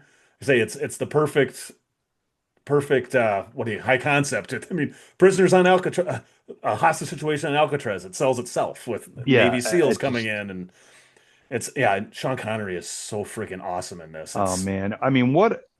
It's funny because he did the Bonds, and then he did a lot of interesting movies like hmm Outlander and like The Man Who Would Be King and like different films. It was just Time Bandits, you yeah. know, Medicine Man. I think there was all kinds of just Medicine very Man, and then Untouchables he was in just there, but some of those were supporting well, parts yeah, the too. Yeah. Untouched. Well, you know what, and that's what it is. After the Untouchables, and he won the Oscar for hmm supporting actor, all of a sudden he started getting real A-list roles. Not that he wasn't in it, you know what I mean? Yeah. Like I mean, League of Extraordinary Gentlemen, the one with Catherine Oh, Zeta-Jones, Entrapment. Yeah. Entrapment. Like he was just doing like he was in these top-notch Yeah. action films. And it was like, but it was still like, oh, Sean Connery's in it. I gotta go see it. You know, Rising Sun with Uh, Wesley how could Snipes. we forget The Last Crusade?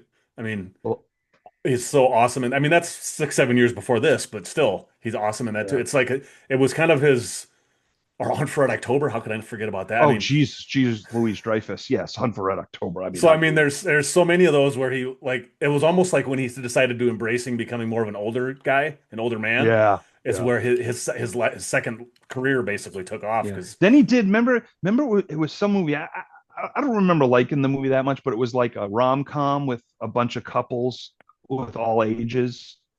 Gillian uh Anderson's in it. Um, Sean hmm, Connery. I think Ryan Phillippe might be the younger playing by couple. heart. Playing by Heart. Yeah.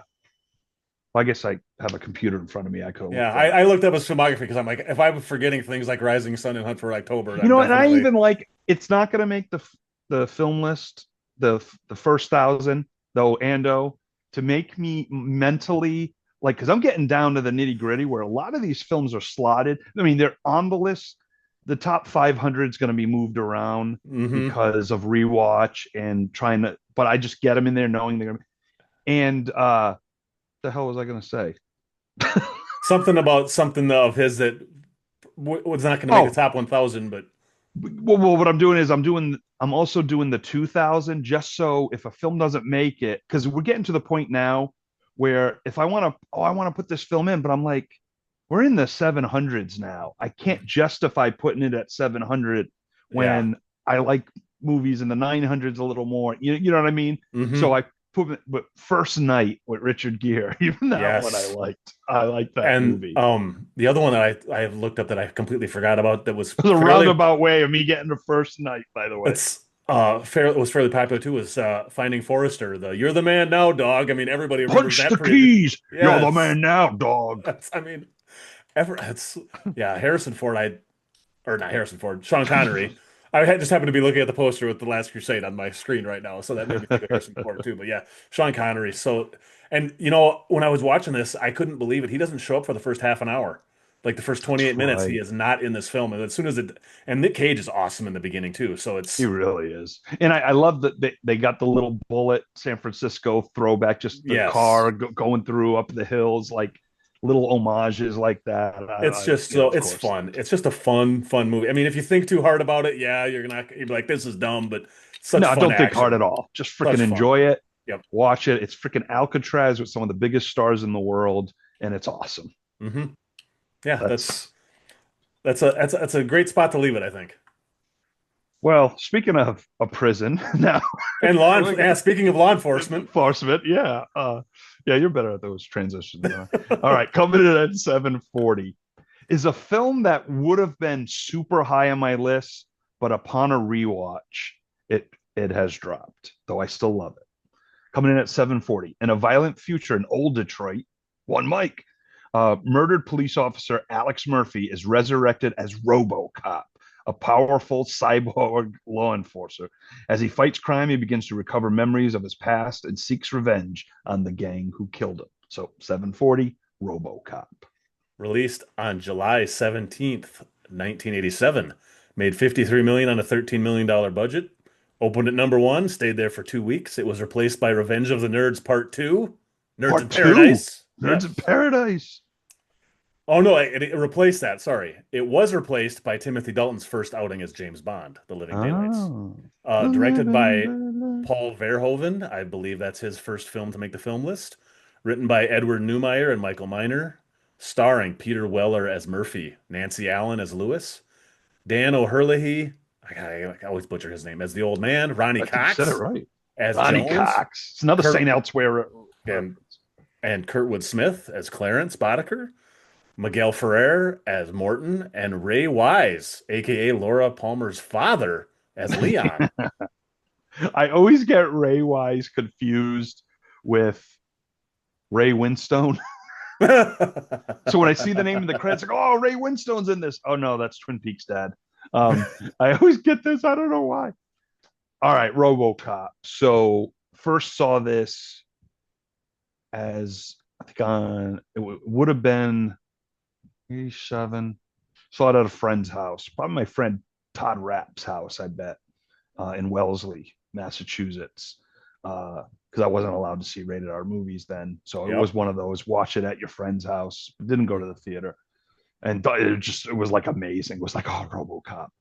And I've always liked RoboCop. It's one. I mean, even the poster. It's just so. It's simple, but it's so It's iconic. like, yeah, iconic. Yeah, and we were throwing that word around a lot. But it's well, we only use it when it's appropriate. So I recently, a couple of years ago, watched it again because I have the RoboCop. I guess there's like three of them or whatever. Three Hmm. RoboCops got the Blu-ray set, and I Yeah, there was enjoyed even a it. TV series at one point of this That's too. right. Afterwards, that That's wasn't real right. great, but and another film that's in the Criterion collection, also out of print now, but there is a Criterion version of this disc somewhere out there, DVD. Anyways, continue with your RoboCop. Damn it! These Criterions that I could be buying. Oh wait, I bought enough already. Well, it's out of Um. print, so it costs like $500, so you're not going to Oh be yeah, buying no, this one. I'm not gonna. I won't be doing that. Uh. But anyway, so when I rewatched it, I enjoyed it. I love the revenge factor and but like the actual RoboCop was kind of cheesy to me a little bit, and it kind of like took me out of it a little bit. And normally I'm okay, but he was a robot. I get it. He was a RoboCop. Um, but that's why it knocked it down for me a little bit because I remember it being gruesome and like as a kid, it was definitely a different perspective than I am as an adult. As a kid, I thought it was one of the best movies I've ever seen, and that now I love it. But there's some issues with the actual RoboCop for me. Well, it's a different film. I remember watching it when I was a kid too, and I remember thinking it was amazing.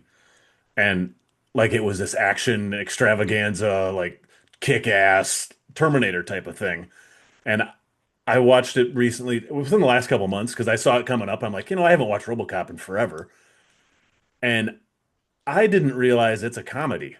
It's not an Yeah. action film. It's a comedy. It's over the top and it's Yes. just it I mean there's so it's a hard mix if you're not ready for it of violence and comedy, which is not something that normally happens that much. I mean, Right. and usually when Of it doesn't Deadpool. work. Yeah, Deadpool for sure. Yeah, you're right. But we And weren't ready for it yeah, at this time, you I know. was not. And it's one of those ones too, much like Westworld, where I love the idea more than I love the actual film. Like I this idea of RoboCop is which is crazy because they remade this a few years ago and I tried watching it and I watched about 20 minutes. I'm like, this is boring. And I Yeah. didn't I'm amazed there hasn't been a better remake of this done, but it's also like well some of the note it's very, very 80s too, which is crazy. Like It is very 80s. everybody's wearing shoulder pads. There's coke everywhere. Another film, like it's the third or fourth film we've had from the 80s now where toxic waste plays a major part in the film or somebody crashes into it. Like and it turns the guy into he looks like Sloth from the Goonies at the point after he gets into the toxic waste. Like you'd think in the 80s like it was everywhere. So it's Swamp it Thing. yeah, Like it's different. just so like I still enjoyed it too, but I didn't love it as much as I thought I was going to when I rewatched it. I That's what totally happened to agree me. with you. Yeah. That's what happened to me. I believe me, I'm like again, like you were going into Generations all pumped up, and Hmm. I was rewatching this. Oh, RoboCop, this is gonna bring me back where I'll rewatch Goonies or Karate Kid now, and it's still to me amazing. And I go to RoboCop, and I was just a little like, huh, Yeah. yeah, it's still a favorite because been in our conscious since it came out, and the experience I had with it, knowing I'm not allowed to see this movie and watching it at a Yeah. friend's Yeah. house, It was like the and that forbidden that fruit kind of a excitement, thing. Yeah. yeah, yeah, and then of course I remember even watching the sequels, especially during my renting VHS phase in the Uh-huh. '90s in high school and stuff, and I remember the second one, and I don't remember much of it. I remember But three being really, really, really bad, and I thought it was yeah, terrible. And I'm like, I don't need to watch RoboCop anymore. The other thing about it, there's other things from this that actually have, like you said, it iconic, I don't think is not the wrong word. Like the effects to use, like when you see Peter Weller's face under the mask, the effects still look yeah, amazing. The makeup that they did, I mean, it looks Like That they does look literally put really a good. face on, and like a very famous line that I forgot was in this, and it came from here. I'll buy that for $1. I mean, that is a Oh, huge line that originated from this film, and wow. like I love the effects of the ED-209, the other killer robot that they make, and it looks super cool. So there's still a lot to love about this film. It just Yeah, isn't no, quite there is. the There is. It's just not the yeah, just not the icon throw icon, but that I mean that poster is, but this iconic movie that was really big in my hmm early, very early, well, 12 years old or whatever. But you know, it was yeah, it was just a little disappointing because it wasn't as amazing. Yeah, it wasn't when I watched it the last time. It wasn't in my it didn't live up to what my mind had it at a already spot. And this actually was a big hit. This another Oscar. This one got Oscar love too. Two nominations, and they actually created a special achievement for sound effects editing for this that it won. So this Wow. is an Oscar-winning film. So Yes, nominated for best editing and best sound. Sensing a theme here. All right, this next one's going to be very interesting to talk about because I have a long history with this yes, film. I had never seen this until recently. Well, I think I texted Oh, you a you never picture. saw it? No, I never saw this one, and Oh, okay. it was Well, somewhere on Netflix or Peacock or somewhere, and okay. I watched it here a month or so ago when I. Okay. All right. Coming in at 7:39. A man who en- a man who can enter and manipulate people's dreams is recruited by a government agency to help cure the president of the United States of his nightmares about nuclear war, but stumbles upon an assassination plot. The film, wow, one of my favorite years of my life. And the date I moved to LA. Wow. So August 17th, 1984, this film came out. Dreamscape. It made 12 million on a $6 million budget.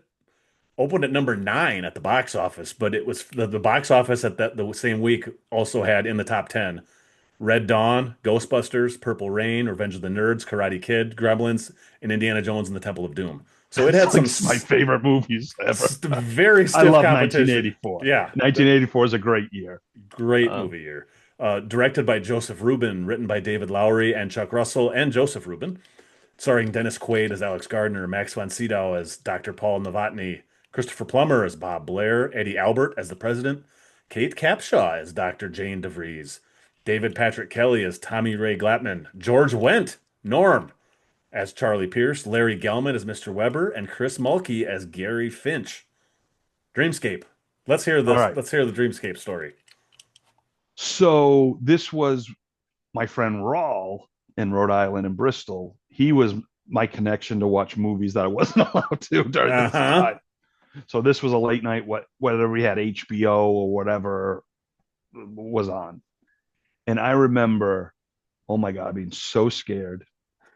The freaking Snake Man or whatever that thing was In my notes, I scared. said, "Is this Serpentor from GI Joe the cartoon?" The Snake Man. I remember, you see kind of a woman having an orgasm, and that was such a big thing. Oh my God, I'm 9 years old or whatever, and I'm seeing like a woman having sex. Yes. What's Um, happening? Yes. and of course, I love Dennis Quaid, and I want to say, yeah, it was Jaws 3D. I think was before this. So I knew Dennis Quaid from Jaws 3D, or was it after, or was it around the same 83, Jaws 3. I don't remember what 84? year Jaws 3D came out. Well, it was Oh around the yeah, same 80, time. 83. So yeah, this would have been Yeah, that would so have it been was before. yeah, it was before. And I remember just being like, oh, so I mean, the thing about dreams, then of course Nightmare on Elm Street was making its run. So we had these dreams thing, and I remember it freaking me out, and I just loved it. Now I recently saw it, and I actually felt it was as a film, not special effects. We'll talk about it. As a film, it's Yes. really good, but the special effects are freaking terrible. Like the Snake Man. I mean, it's awful. My It my other might be the note in this worst is special effects FX has ever. aged poorly. Is one of my other notes I had in And here. that's Yes. being super Yeah. nice. Yeah. Um, it's bad. It's talk about dated and bad. It's bad. And I don't remember it looking that bad as 9 years old, but that was HD 1984. has not done this film any favors. Not at all. You can tell it's bad. And so again, this one of the themes of this section of films is a lot of films that normally I think would have been a lot higher on my list have dropped because uh, sometimes I can get over the special effects or different things. It happens, but when it's the most critical part of the film, it's tough for me to overlook it now. So I just have to laugh. So watching it for the first time, I got to think you're like, this is a good concept, but a cheesy ass movie for me. We'll see what your thoughts are. But for me, because I had the childhood bond with this movie, if you Hmm. want to call it a bond, seeing it later, still one of my favorites. But I'm not going to say I still think the concept is awesome, and I love Dennis Quaid and Kate Capshaw. Dennis Quaid is one of my all-time favorites, and Max von Sydow. I mean, it's a really good Yeah, cast when you think the about it. cast is Um, Christopher so Plummer. Yeah, it's oh yeah, Christopher Plummer is. I mean, it's just top-notch cast. So I have to give it some love, but I know the special effects can really take you out. All right, Ando, you watched this for the first time. okay. So the first thing, if anybody's listening to this, Google the poster for this film. It is basically a ripoff of an Indiana Indiana Jones Jones. poster. It looks exactly like an Indiana Jones poster, which I was like, whoa. So right away, I'm like, okay, I like that. I'll just read off my notes because I've got, I think, 6 or 7 notes here. Oh, this is First thing awesome. was very weird snake demon villain thing. That's where I say Serpentor from G.I. Joe. Very Stephen King. Shades of the Matrix, X-Files, and Stranger Things. FX has aged very poorly. And then in all caps, remake this film. Yeah, exactly. And freaking, you're my kindred spirit or whatever the heck you call it, my crimson Because twin you're from right, GI there Joe. is so many. I got tons of Stranger Things vibes from this too, like with Big 11 time. and some of that stuff going on. The Yep. concept here is so freaking cool. A lot like Westworld. I'm amazed that they have not remade this thing because you could I make this with special effects today. oh You my could God, make this this could thing be. I mean, scary as hell. yeah, I guess we had Inception, but no, Yeah, but that's not no, I really know a that's horror different. film, No, though. no, no, Yeah, no. I know. I'm just trying off the think of my head of dream type movies and like, or but what you said like horror. I mean, if you made the Snake Man now badass, oh man, it'd hmm be freaking awesome. yeah. Um, It's like I say, that's a there great point. I'm all the surprised. I pieces are know. here because, like I said, the Yeah. cast is good, and it's just I don't think it's ever been remade. I couldn't find anything of it. I wonder why. Or maybe it's tried and they just couldn't get a Yeah, good script or something. it must be because it's. I mean, it would. Like I said, the concepts are so freaking cool, and even like I don't know, halfway through the movie before you start seeing some of the special effects, I'm like, this is an underrated classic. It's And then exactly where I was at, and then the special effects come and in. then when the effects Um, come, I'm like, oh God, oh God, yeah, no, don't, no. yeah, yeah. Because that's what I was saying. Like when I started watching, I'm like, oh, okay, it's a lot better film than because at 9 I wouldn't be able to process it. It was Yeah. about getting scared and seeing boobies. But um, Yes. but then when you with the elements like you said of Stranger Things, X Files, that's stuff we love, and Hmm. it's interesting how this film had all of that in it. And it just, oh man, it's too bad. Like I say, hopefully this will get remade at some point because I think, or at least inspired by or something, because there's a lot of Well, cool just put ideas here.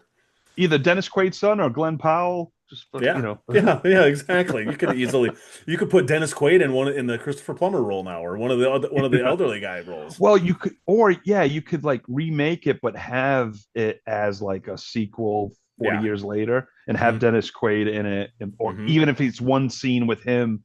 Yeah. Oh, his son has the Yeah. same abilities, or whatever later Well, in doesn't life. his son act? Isn't Jack Quaid his son? Well, that's what I was saying. Jack Yeah. Quaid would be perfect in it. Yeah. Oh. You know, so So yeah, it's funny that we had the exact same. We are agreeing on a lot this this is episode. the agreeables. Yes, the agreeables. Exactly right. All right. So let's move on to 738. And we got a foreign film, Ando. Yeah, I'm thirsty. I could use a beverage. Okay. A satire of the great American way, the Lemonade Joe, a clean living gunfighter who drinks only Coca Loca lemonade and convinces everyone else in town with his gun skills that all real men drink only lemonade. The film from the great country of the Czech Republic, Lemonade Joe. Released in 1964, I think. The to find the actual dates and info on this one was kind of tough. Directed by Oldrich Lipsky, written by Jiri Brodecka and Oldrich Lipsky. This is the fifth foreign film to make the film list, first since Memories of Murder at 795. Starring Karel Fiala as Lemonade Joe, Rudolph Dale as Doe Badman, Milos Kopecki as Horik Badman, Kavetka Fialova as Tornado Lou. Okay. Lemonade Joe solo. All right. So my history with this film, when I first went to the Czech Republic to meet my future in-laws, uh, this was my father-in-law, his favorite movie. So me and him watched it in Czech. I think my wife did come in and kind of translate here and there, but this film, you don't really need translation. It's pretty, it's funny. It's, you don't need to understand what they're saying. You can tell. And me and him he loved this film, but we laughed so hard. And so that was my bond with him. Hmm. Unfortunately, he would pass the next year. So it was really my last Hmm. real big intimate moment I had with him. And I just remembered it and I enjoyed the hell out of it. And I had so much fun watching it with him. So I put it on the list. It's actually a pretty good film, but it's not one that's readily available. I mean, I do have the DVD, but I think it might be on YouTube or Yes, something. that's I saw it on So YouTube. I found it. It's not subtitled or anything, and it's all in Czech. So, like you yeah, said, you don't need the. I watched probably two-thirds of it. Didn't watch the whole thing, but yeah, you don't need the subtitles. That's like it's insane. It's hilarious. It actually is funny. it's very funny. It Yeah, reminds me of Three Stooges crossed with Blazing Saddles, even though Blazing right, Saddles came out like 10 years after this. I'm betting Mel Brooks has seen this film because some of the stuff is same kind of things are in it. right. I only understood I think three words that were said in the whole thing, and the three words were Smith and Wesson. So, and like it's crazy to just even watch a little bit. It opens with like this crazy insane bar brawl. It's And like awesome. within 5 minutes or 10 minutes, and I'm like, okay, I see what this is, and it's really fun. It's a fun little. It's worth anybody that's listening. It's worth checking out a few minutes just to because it's Yeah, just you don't have to watch the whole thing. I mean, you yeah, kind of, but yeah, it's the concept's pretty funny. yeah. And like I Um, said, the memory you have with your father-in-law is amazing. So yeah, that's that will always stick with me. So it's just kind of like one of those special movies, hmm I just, those experiences that you don't forget, yeah, and it was fun, and I think what happened when my wife come in, she was going to start. I'm like, honey, I don't need translation. I know what's happening. We're having a good yeah, time, yeah. You you know. do not at all. Yeah, It's it's just so much of it's visual anyways, and you can tell it's all really visual. just by the intonation of the actors, you can tell what they're trying to say. So Yeah, it's a fun flick. it's almost you could watch it like a silent film, Hmm. where you're not hearing anything or you're hearing stuff, but you know what's happening. Yeah, And for sure. so it's yeah, it's a lot of fun. It's one of uh, when you think about it, I mean, the primetime Jim Carrey would have been great in Lemonade. Yeah. Oh, yeah. Definitely that kind of anybody that could because there's a lot of slapstick in it and a A lot lot of of slapstick, like it's yeah. it would have been, but yeah, it's that's a good one. And if you do get a opportunity, check it out on YouTube. It's out there. Yes. All right, moving on. 737. I'm really interested to talk about this one. Okay, I am too. The coming in at 737, the original 70s TV family is now placed in the 90s, where they're even more square and out of place than ever. The film, The Brady Bunch movie. Released on February 17, 1995, made 46 million on a $12 million budget. Opened at number one at the box office, dethroned Billy Madison. Directed by Betty Thomas, based on the Brady Bunch TV series created by Sherwood Schwartz, and for some reason I don't have the writers written down. This is the sixth TV adaptation to make the film list. Mm. Stars Shelley Long as Carol Brady, Gary Cole as Mike Brady, Christine Taylor as Marcia Brady, James Avery as Mr. Steve Yeager, Florence Henderson as Grandma, Gene Smart as Dina Dittmeyer, Michael McKean as Larry Dittmeyer, Barry Williams as music producer, Ann B. Davis as trucker, Mickey Dolans as Mickey Dolans. Peter Tork as Peter Tork and Davy Jones as Davy Jones. It's got my monkeys. Yes, I had to put them in the Except cast. Nesmith. Except Nesmith, but I don't think Nesmith So was this in it. is at least the third or fourth film on this block of 10 that has either a TV series that was it came from or a TV series that it spawned. Interesting. Because we had Westworld, we had RoboCop had a TV series, we had Star Trek Generations had a TV series, and this. A lot Oh, of TV on all this right. one. On TV. So the Brady Bunch. One of my favorite shows growing up as a kid. Loved the Brady Bunch. Watched it over and over and over. And so this kind of around the 90s, I think it is this when we started getting a lot of remakes from old shows and old stuff. And Yep. some worked, some didn't. This film worked because I was like, how are they going to do the Brady Bunch and it be fun? Like, it's kind of like a show of its era. I'm like, the Eight is Enoughs and the Different Strokes and the Brady Bunches, but and the fact that they made it like a parody or I, like I like think a comp, that's the only way this would have worked. It's kind of like what they did with 21 Jump 100%. Street, I think. Yeah. It I was like, oh my God, this is genius. The way they're changing it. It was the first remake or whatever. I can remember where they just changed it into a whole different concept. I mean, they even make fun like the artificial turf. Uh-huh. I mean, they reference everything. And then it brings back, Davy Jones, girl, look what you done to me. The And Gary Cole as Mr. oh, Brady is he's perfect. perfect because the way Robert Reed delivered his lines were it was a Yep. certain way. The father who, well, listen, Greg, but Gary Cole does it in the comedic way while being serious, Hmm. and it's so effing perfect. I think Christine Taylor as Marcia is also awesome She's in this as oh, well. she's great. The thing that's because this is one I had seen bits and pieces of and never really sat and watched the whole thing. And another one that I knew was coming up, so I watched it a couple months ago. And I remember seeing bits and pieces. I remember thinking it was funny and I needed to watch at some point. And I never really got around to it. And the moment I really thought this movie takes off is when you see that everyone else is not like they are. Like when you go to the You're neighbor and you right. see Michael Yes. McKean and Gene Smart that are like basically the nemesis in this, and you see them and they're like, "This is the '90s. What are you idiots doing?" That's when I really thought it started getting funny because I'm like, "Okay, now I get this.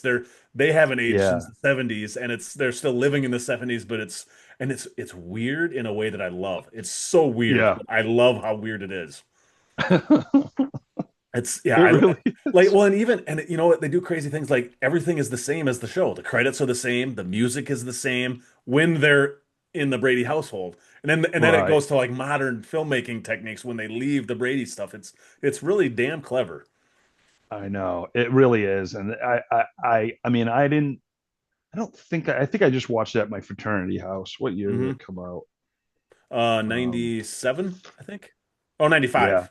95. 95. Yeah, I definitely watched it in my fraternity. I didn't go to the movies and so I remember watching it and just cracking up and just Hmm. loving it. And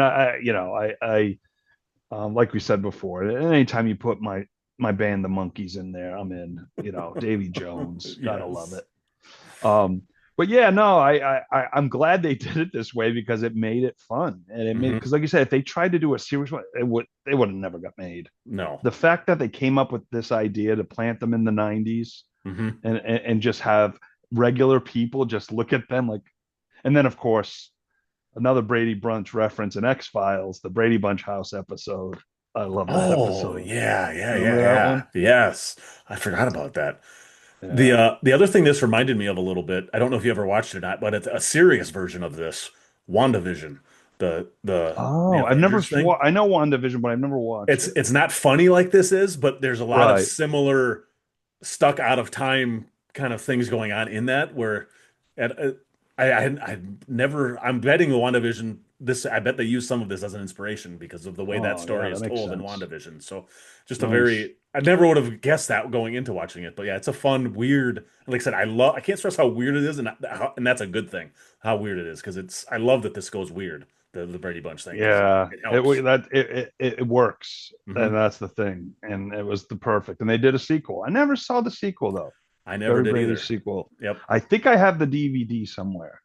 I got it for like $2 or something. And I've said I got to watch it because they do the surfing thing with the tiki, and Oh uh, yeah, they go. Did they go to Hawaii? I think they go to Hawaii in the Because second I one. mean, Yeah, the Brady Bunch went to Hawaii, so of yeah, course they, that yeah, was big. yeah, And then Bobby and Cindy getting lost in the Grand Canyon. Remember that? yes. Bobby, Cindy, The other thing I noticed that when Ann B. Johnny Davis, the Bravo, original, what's her name, shows up, I couldn't tell which one was. She looks exactly like the Large Marge. no, she looks just like. Why can't I think of the character's name that she played in the original? The maid. She looks just like the maid that they cast in this. So, uh, Oh yeah, the actress they cast, she had like the eye, like she yeah, went a little. Why can't I? I want to say Flo, but it's not Flo. What the no, Alice? Alice. Yeah, Alice. when the actress Ann B. Davis that shows up that played Alice in the original shows up, I like turned away from the TV for a second and I see her and I'm like, why is Alice driving a truck now? No, that was the original Alice. Like they look so Yeah. similar and yeah, I used just to make the joke Ann B. Davis and William B. Davis got to be married. Um, if they aren't, they should be. Another like X-Files Sam the Butcher reference. giving Alice the meat. Little Beastie Boys there. You know Yes. Axel's listening to this and singing that song Oh, when he 1000% he said is. Alice. But yeah, yeah, the casting is great. Um, and then of course, Barry Williams and Florence Henderson making some Hmm. cameos, and gotta love it. Yep. It's fun. Fun film. It was funny because I was watching. So I watched the airport movies recently, the Hmm. first three. Yep. Love those movies. And I'm like, there's this one lady on the plane. I'm like, that looks like Large Marge. And I looked her up, and sure enough, it was Large Marge Really? from Pee I haven't Wee's. seen I those was like, since I was like 10 years old. oh, they're great. The first three I love. Hmm. So you're gonna have to rewatch them in the Okay. future. I can do that. Because the first three, I haven't watched the fourth one. I never seen 79, the fourth one, but I love those movies. It's They're been so long actually since I've seen most of those 70s disaster films like Poseidon Adventure and Towering Inferno and all those kind of oh it's been yeah, so long since oh, I've seen Towering any of those. Infernos. So Yeah, I'm looking Earthquake. forward to revisiting some of those because I'm Yeah, sure some of those you'll will be be you'll be yeah. revisiting all those disaster movies, Yeah. Okay. Earthquake as Perfect. well too. Perfect. So yeah. All right, we got our last film of the night. Let's do it. Yes. Coming in at 7:36. While protecting an Amish boy, the sole witness to a brutal murder, and his mother, a Philadelphia police detective is forced to seek refuge with the rural community when his own life is threatened. Witness. Released on February 8th, 1985. Made $69 million on a $12 million budget. Opened at number two at the box office behind the 10th week of Beverly Hills Cop. Witness Ooh. did hit number one at the box office in its fifth week of release. So this was a long-standing when Ah. it finally dethroned Beverly Hills Cop after its 14th week at top, which is crazy. Beverly Hills Cop was huge. This was the 10th highest grossing film of 1985. This is the second film directed by Peter Weir to make the film list. The Truman Show was at 888. No. Written by Earl W. Wallace and William Kelly.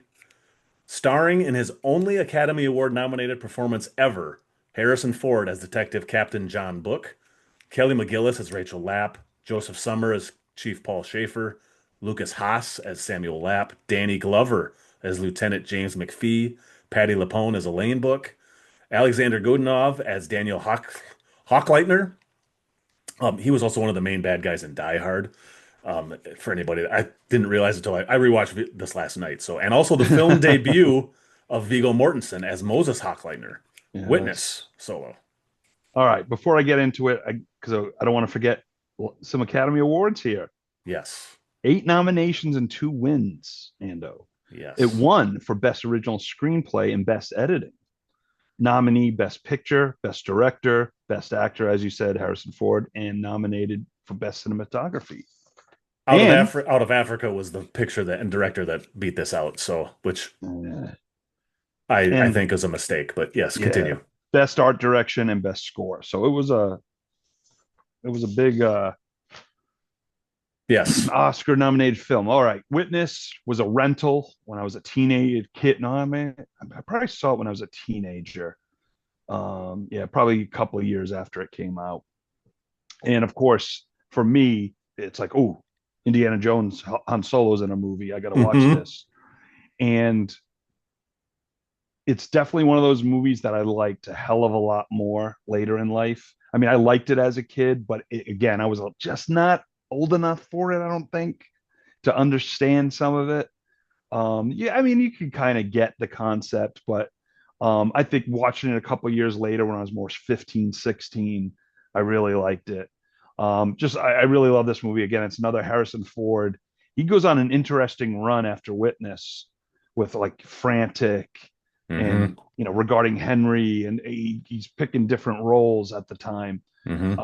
But Well, he this was trying to one, kind of get away from the actiony right, stuff. right, Blade Runner, Jones, Hmm. everything he's done. And I think he does a hell of a job. Of course, Kelly McGillis had a nice little run, Top Gun, Witness. I'm like, oh, um, young Lucas Haas as Amish kid. Lucas Haas he's great in this too. Really great in Yeah. this. And isn't Sam Jackson? I think he's at the end of the movie, or am I thinking Danny Glover? The Daniel Was it Glover. Sam Jackson one of the bad guys at the end?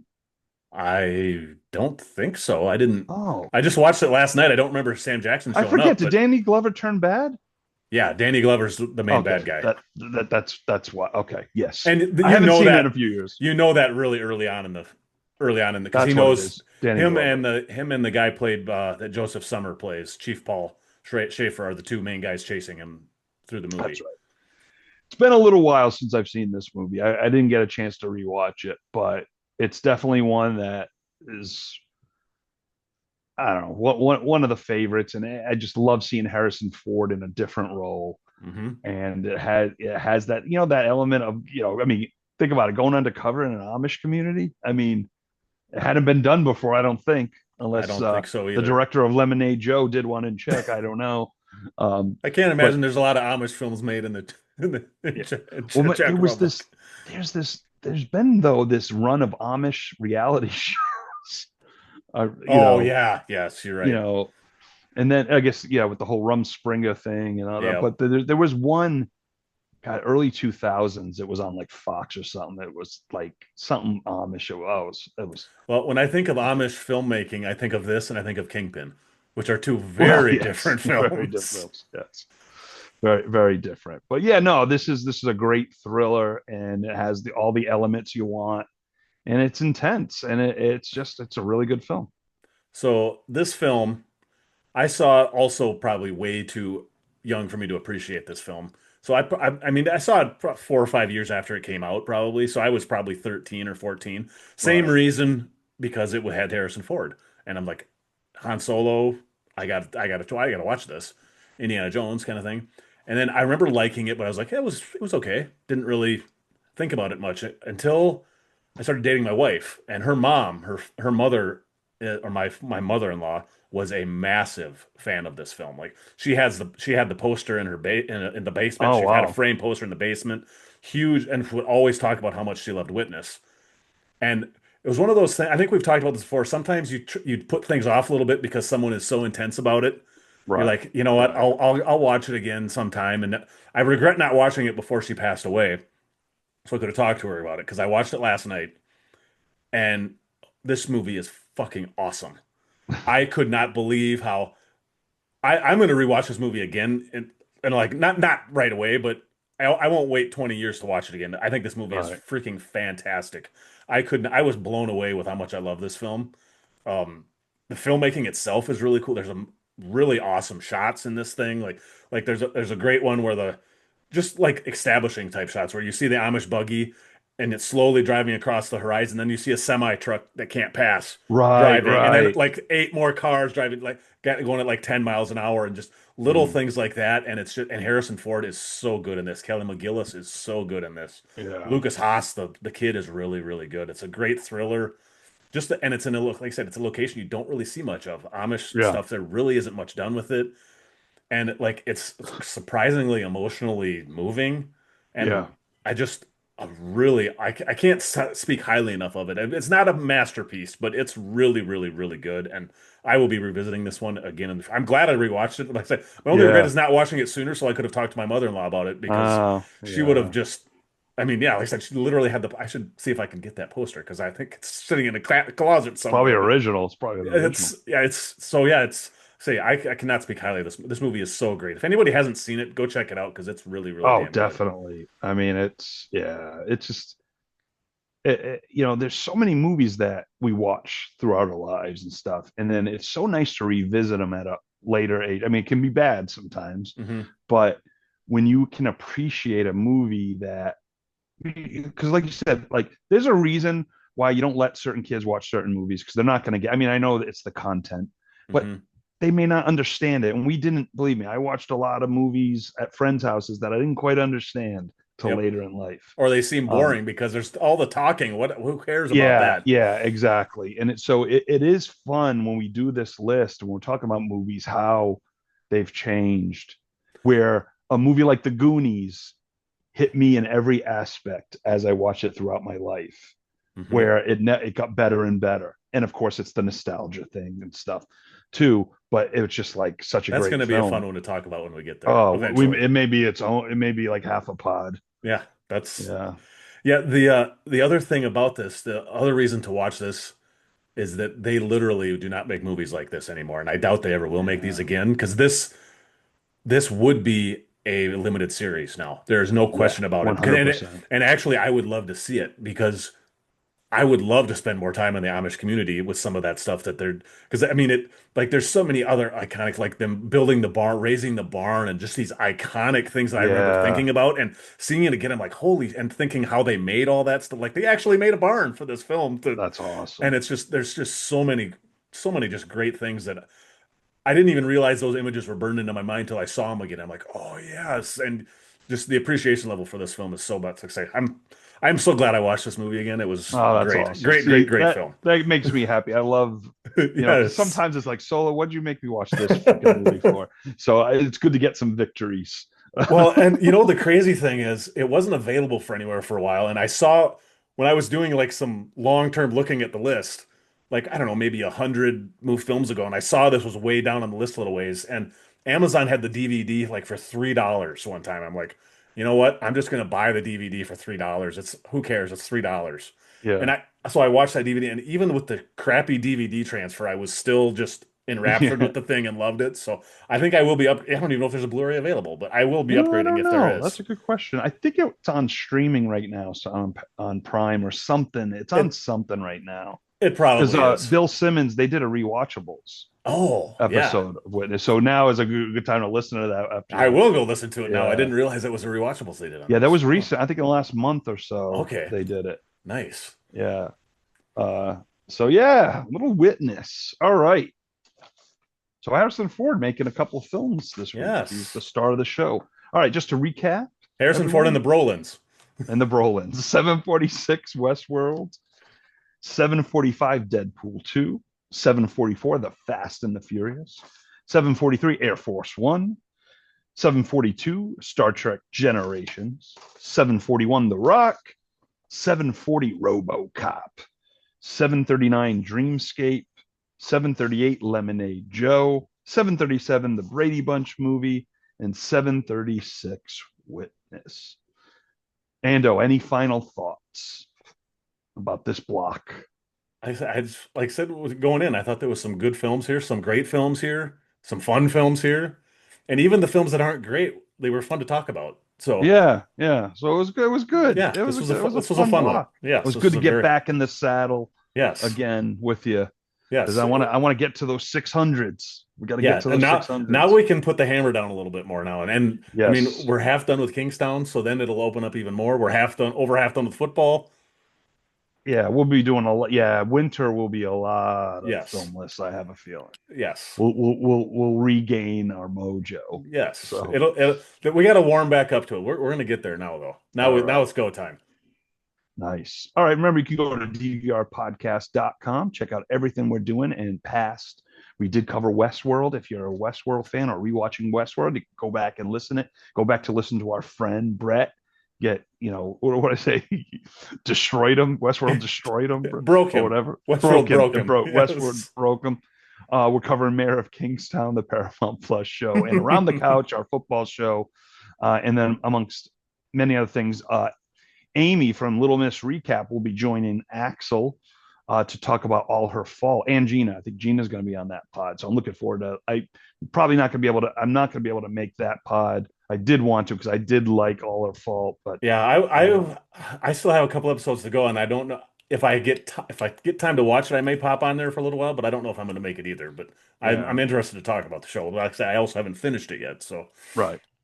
And remember, you can go to patreon.com/DVR and for ad-free and exclusive pods and get them before anyone else. You can become a patron, a couple bucks a month. It supports us. It's really nice. We want to thank the new patrons, of course, as well as it's been really growing, and it's really nice to see.